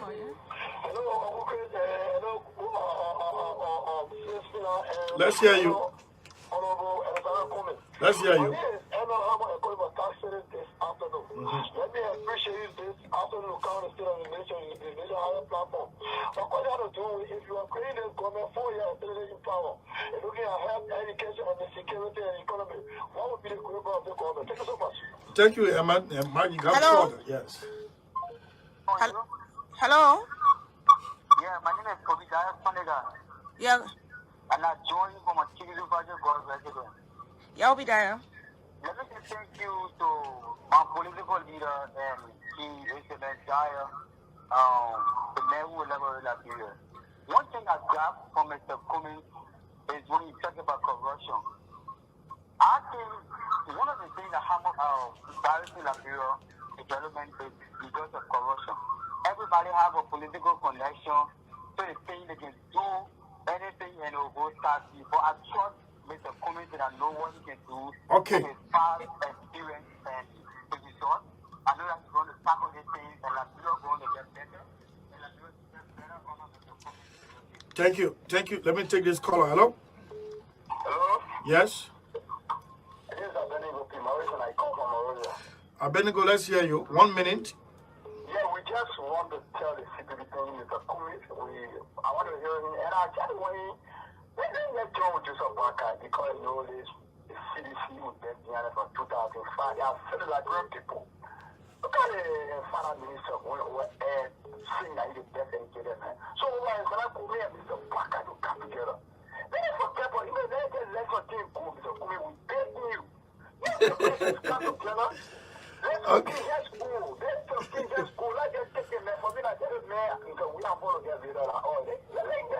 Okay, Abednego. Okay, Abednego. Thank you so Can I much. take a call? Yeah, take the last two from that end. Hello? Hello? Yeah. Mommy, you got to pull strength in your voice. What's your name and where are you calling from? Yes, my name is Sebu Trail, calling from Fighter Community to be exact. Okay, please go on. Yes, I'm first on the Mr. Coming. Thank you for the dedication work that you've been doing with the Liberian people. The work to see come to the 23 to 14 massive things for some of nations to take over Liberia as a whole. Okay, thank you. Thank you. Let me take it from this end. Hello? Yes, let's hear you. Go out of the box. Anyway, I didn't hear you speaking about it, but my concern has to do with Mr. Gomez. You were the... You want to call your name? You want to call your name? I said I'm Philip T. Walker. Philip Walker. Okay. Yeah, your neighbor from CMJ. Let's hear you. All right, Mr. Gomez, you were the chairperson of the CPB when the saga of these structures and the numerical changes came out. And it was established that these things happen definitely. I want to hear from you in clear terms. Do you have any regret being the chairperson of the CPB at the time and the CPB is in this saga? And yes, what is the regret and what is the way forward? Okay, thank you. What is the way forward? Thank you. Do you have any regret? Thank you. Let me close on the call here. This one, hello? Oh, good afternoon to you. Yes. My name is Charles. Yeah, call from Kunafam. Yes, Charles, 1 minute. Yeah, the first question I have to go to Mr. Because I only answer this question. You know, he was at the top of leadership at Kokoro Factory. So right now, Africa, the World Trade Organization has been here as African or Nigerian. So I want to ask him what his relationship with her and what does he know and what does it mean for Africa, number one. Number two, we talk about climate change, you know, who's has been depleted in the greenhouse gas. And China and India are the worst polluters of the climate. So we had a COP26 lately. So what does it mean? Whether it was a success or whether it was a failure as climate change. And what way do we come to power as president to help with climate change? Thank you. My third one, No, Chief. You know that three questions? Eh? No. I think I'm just I'm looking at you on the phone. Okay, go on. So the last have to do with the way government collect taxes, you know, the money is driving the way you go into school. You see people in the streets with asking for driver's license, asking for registration, and so on and so on. So I'm gonna I want the Ministry of Finance Minister one tax administration to have APA. When you buy a car, you register, you get your license, you do everything there. Thank you. Okay, thank you so much, Mark. You can close up with the last two, and I think yes, you got call there? Yeah, hello? Okay. Yeah, hello?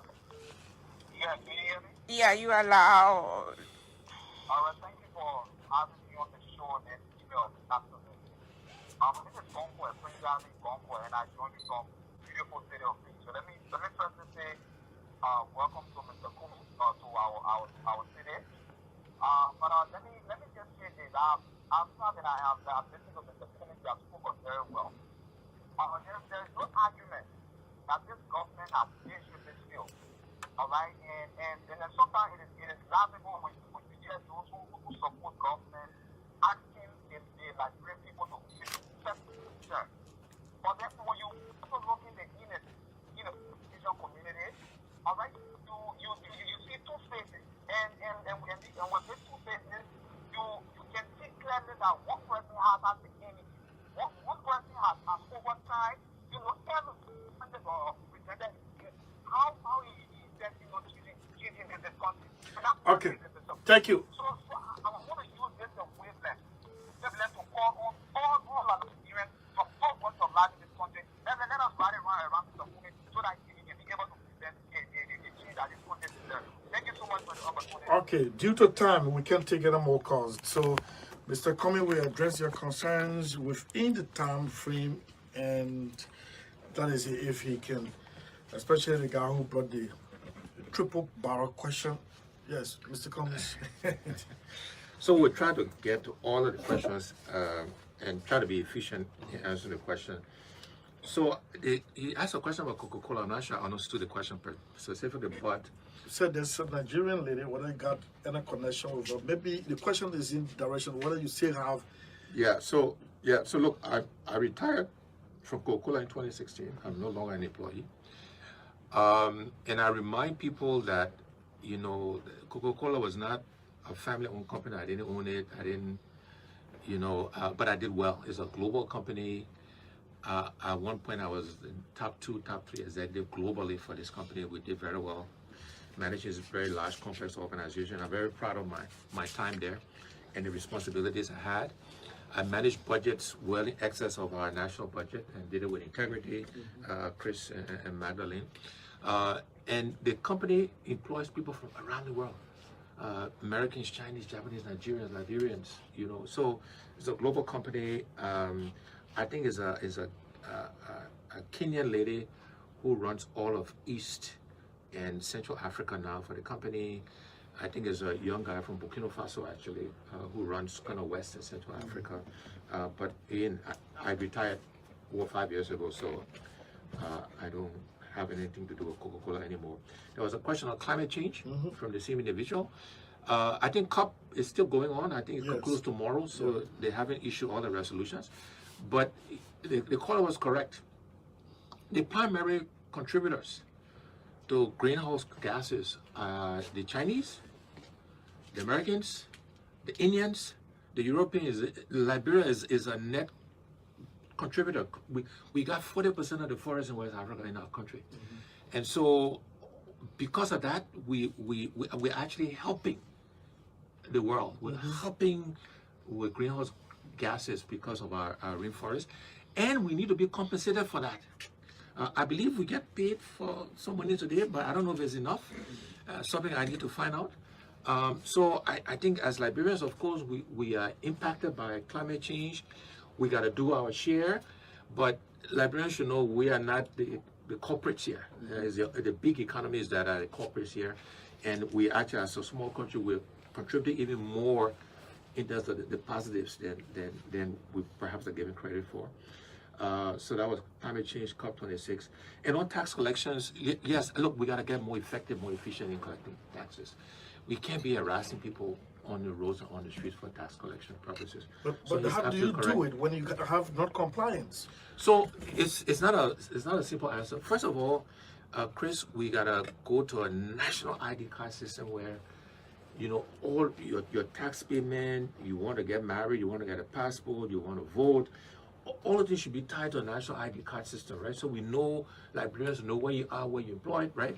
And then we can start to become more efficient in how we, you know, collect taxes and not harass people. We got to revisit the whole tax and regulatory environment to make sure it's effective, it's efficient, and we're not letting some people go and taxing other people, right? And that's something, again, not a simple answer. But to answer this question specifically, we shouldn't be harassing people on the streets for tax collection. There's got to be, and we can use technology as well to help us in the tax collection piece.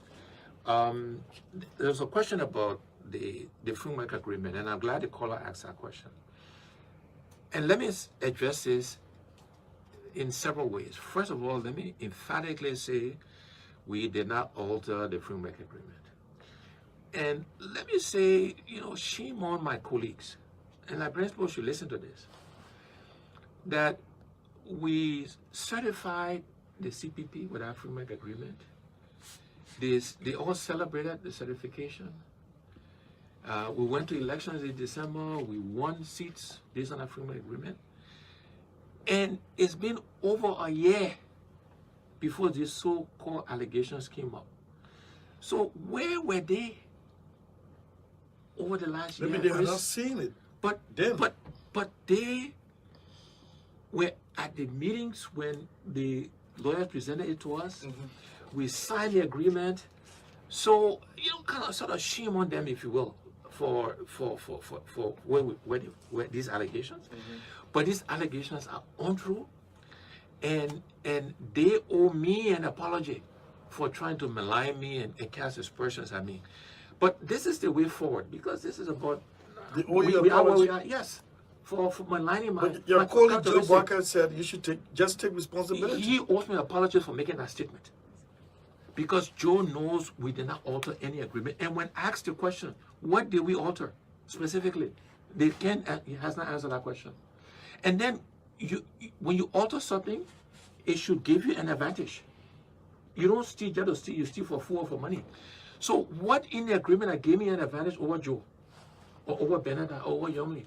What did I change that ANC at Alexander Cummings has some advantage in the CPA? Nothing.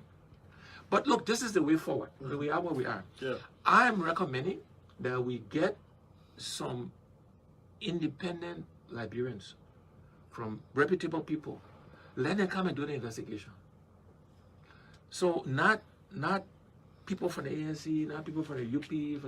Let's get, and they're independent, they're credible Liberians. But a reputable section of your membership, the lawyers did the investigation. So why are you calling for the investigation again? But okay, well, this is what the lawyers said though. The lawyers said that they, and you should read it. I mean, you're a reporter. You're a journalist, right? Yeah. The lawyers, the lawyers said that they took the agreement we gave them and they made changes to the agreement. They said that in the report. And they said they reviewed it with us. They said that in the report, right? So they said both, right? And yet, these allegations are still being made. So it's clear that my other colleagues don't accept the lawyers' findings. So that's why we should get some independent people now, so we can put this to bed once and for all, so the CPB can move forward, right? And I hope when Joe comes back, that's what we talk about. But this has distracted you guys. It has. It's the only disappointment of your supporters. The only person that has benefited from all of this stuff is the We Are led government, because we've been focusing on this stuff and we haven't been calling them out for the inadequacies. We have been calling them out for the suffering of Liberian people. And so Mr. President Weah, is the only beneficiary of this, all of this squabble. And we need to put it behind us so the CPB can move forward. So I'm looking forward to Joe's return. And again, my recommendation is let's get some third-party independent people, let them come and review it and let them see exactly what happened there. Somebody asked about how I would grade this government. Again, I think the MCC is a good indication of their performance. This government has failed the Liberian people, and is manifested in the fact that our people are struggling, they are suffering. And I think the grade is clear, they have actually failed our people. There was a question about, and I understand Liberians are jaded because you get people in the opposition, they say all the right things, and then when they get to power, they do nothing, right? Or don't do anything different. Yeah. When I say to Liberians, you gotta look at somebody's past behavior and past performance to predict future behavior and future performance. And so I'm happy to put my past record of performance up against anybody, and it should give you a good indication. If somebody was good in the past, chances are they'll be good in the future. If they managed large, complex organizations in the past, they will do in the future. And the other thing I want to say to Liberians is that it's not about replacing one individual with another individual. This is about fixing the whole system. The system has not worked. Liberians are 174 years old. We are among the poorest countries in the world. So we gotta fix the system. We gotta replace the system. We gotta change many things. And I keep saying you can't keep doing the same thing and expect different results. And we as individuals gotta do things differently, and as a country, we gotta do things differently if we want to change and fix our country. There was a question about young people. The call is right. 65% of Liberians are under 35. Many things we gotta do. Young people want jobs. And for them to get good, sustainable jobs, we gotta provide them training, education, vocational training. One of the things we need to do, we need to start a national youth service program to start engaging our young people right away. And that's something that, coming CPP-led government will invest in our young people, will create jobs, provide training for our young people, because again, everything we do got to be focused on. Let's give a little bit of definition to what you term as national youth service program, like letting them to go out into the community to serve. Yeah, so we'll create like a group to focus on education, a group to focus on healthcare, a group to focus on agriculture. We can create brigades. We'll give them stipends. We'll make sure we take care of all the logistics. So if you're a young person in Cape Mount, we might send you to Maryland. A young person from Lofa, we might send you to Sino to work in these different areas. We'll design a program so we can start engaging our young people right away. Other countries in West Africa, by the way, in Africa have national youth service programs. We can learn from them. We can adjust it to fit our needs, but we need to invest in the young people. And that's a relatively quick way to start to address some of the challenges faced by our young people. And those are some examples of what we'll do in that area. The other question was about, again, the economy and printing money. I think we covered that. We talked about that. But one of the other things we should be doing is, Chris, we should be, again, using technology, using mobile money, encouraging the use of debit cards and credit cards. So we build confidence in the banking system so that we're not running around with all of these dollar bills. The world is using technology. The world is changing.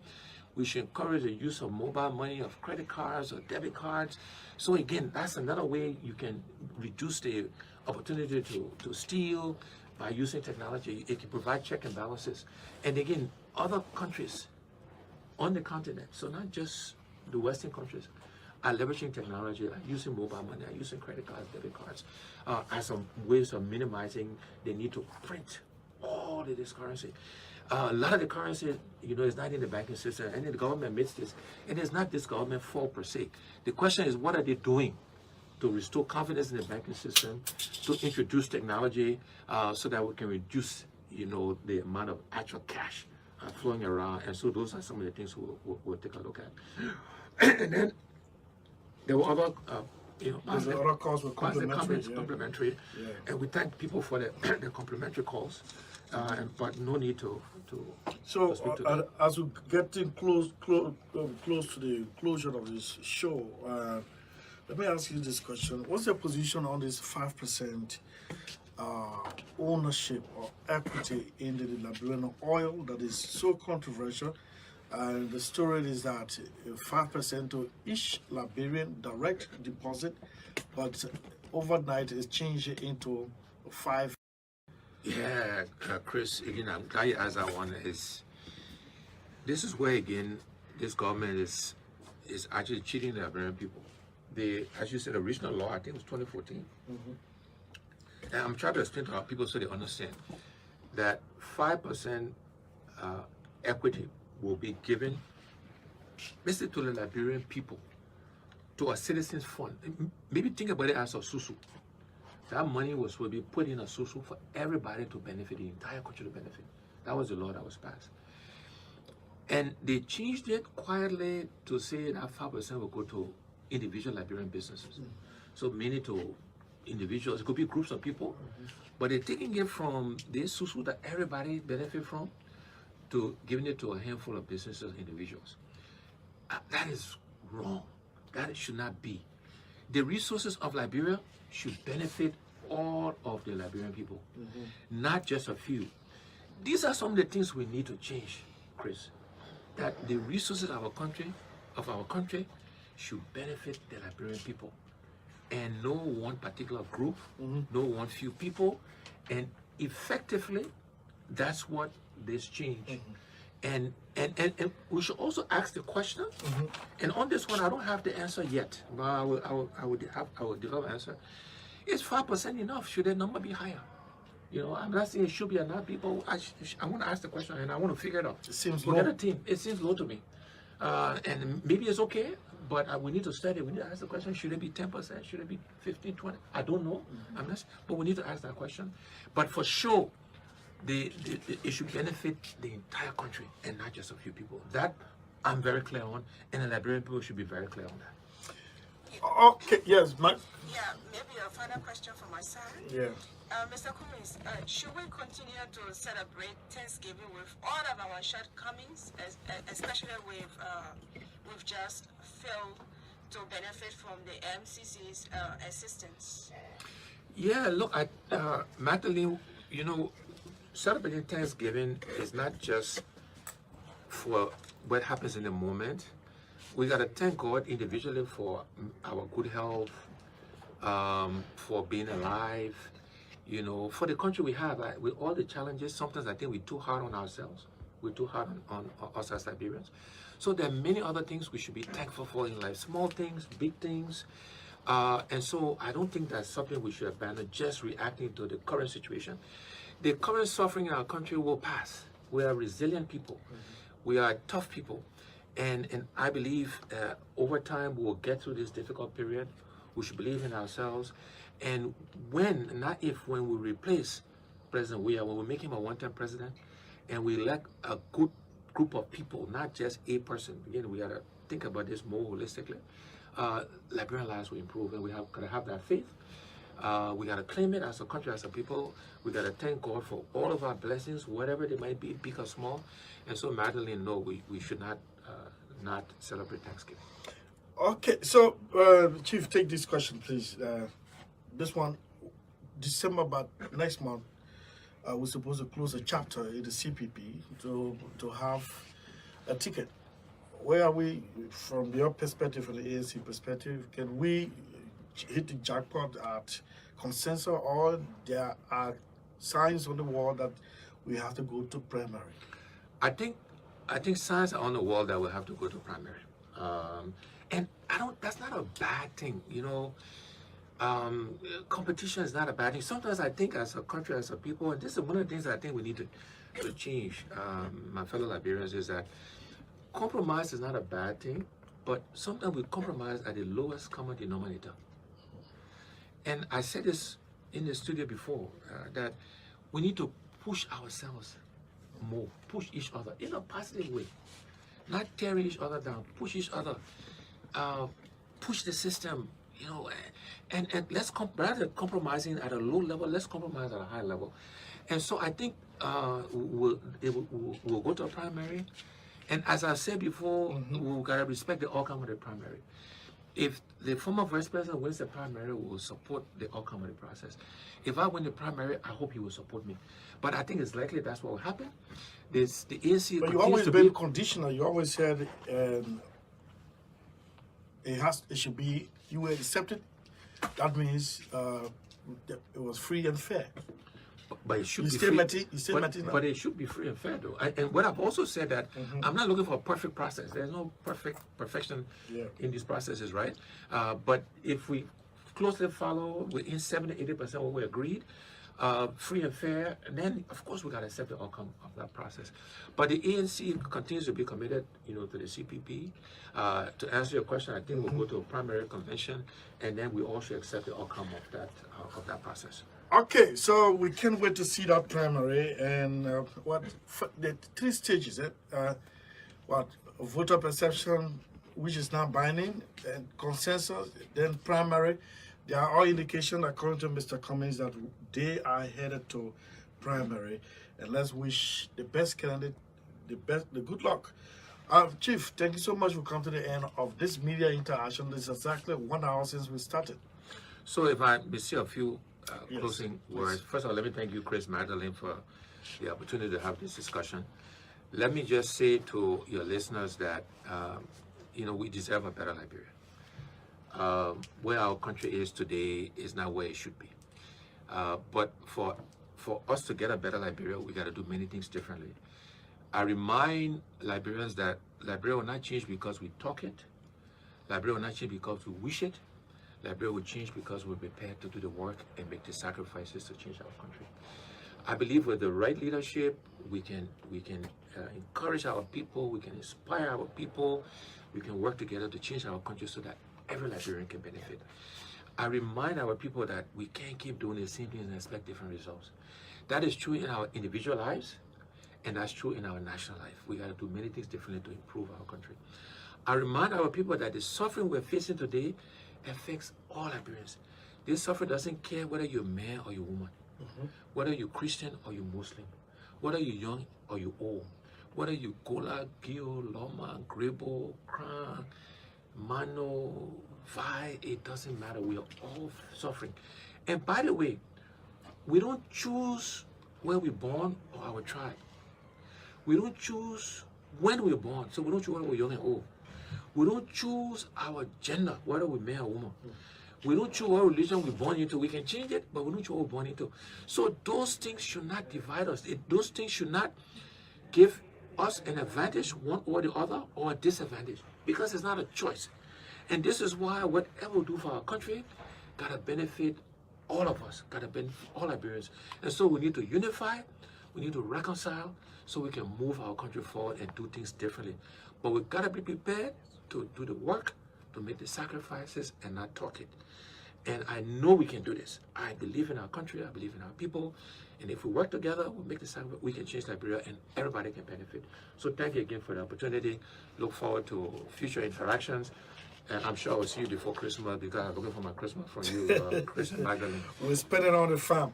Okay, thank you to Mr. Asif Atupa for cooperating with our office, State of the Nation, to have you on the maiden edition, or the first time appearance on State of the Nation. And to Spoon, it is always said the age of Methuselah has nothing to do with the wisdom of Solomon. Very new in the industry, but has made a mark. Thank you so much. Greetings to your CEO and the folks at Spoon TV. And Real TV Sam and the folks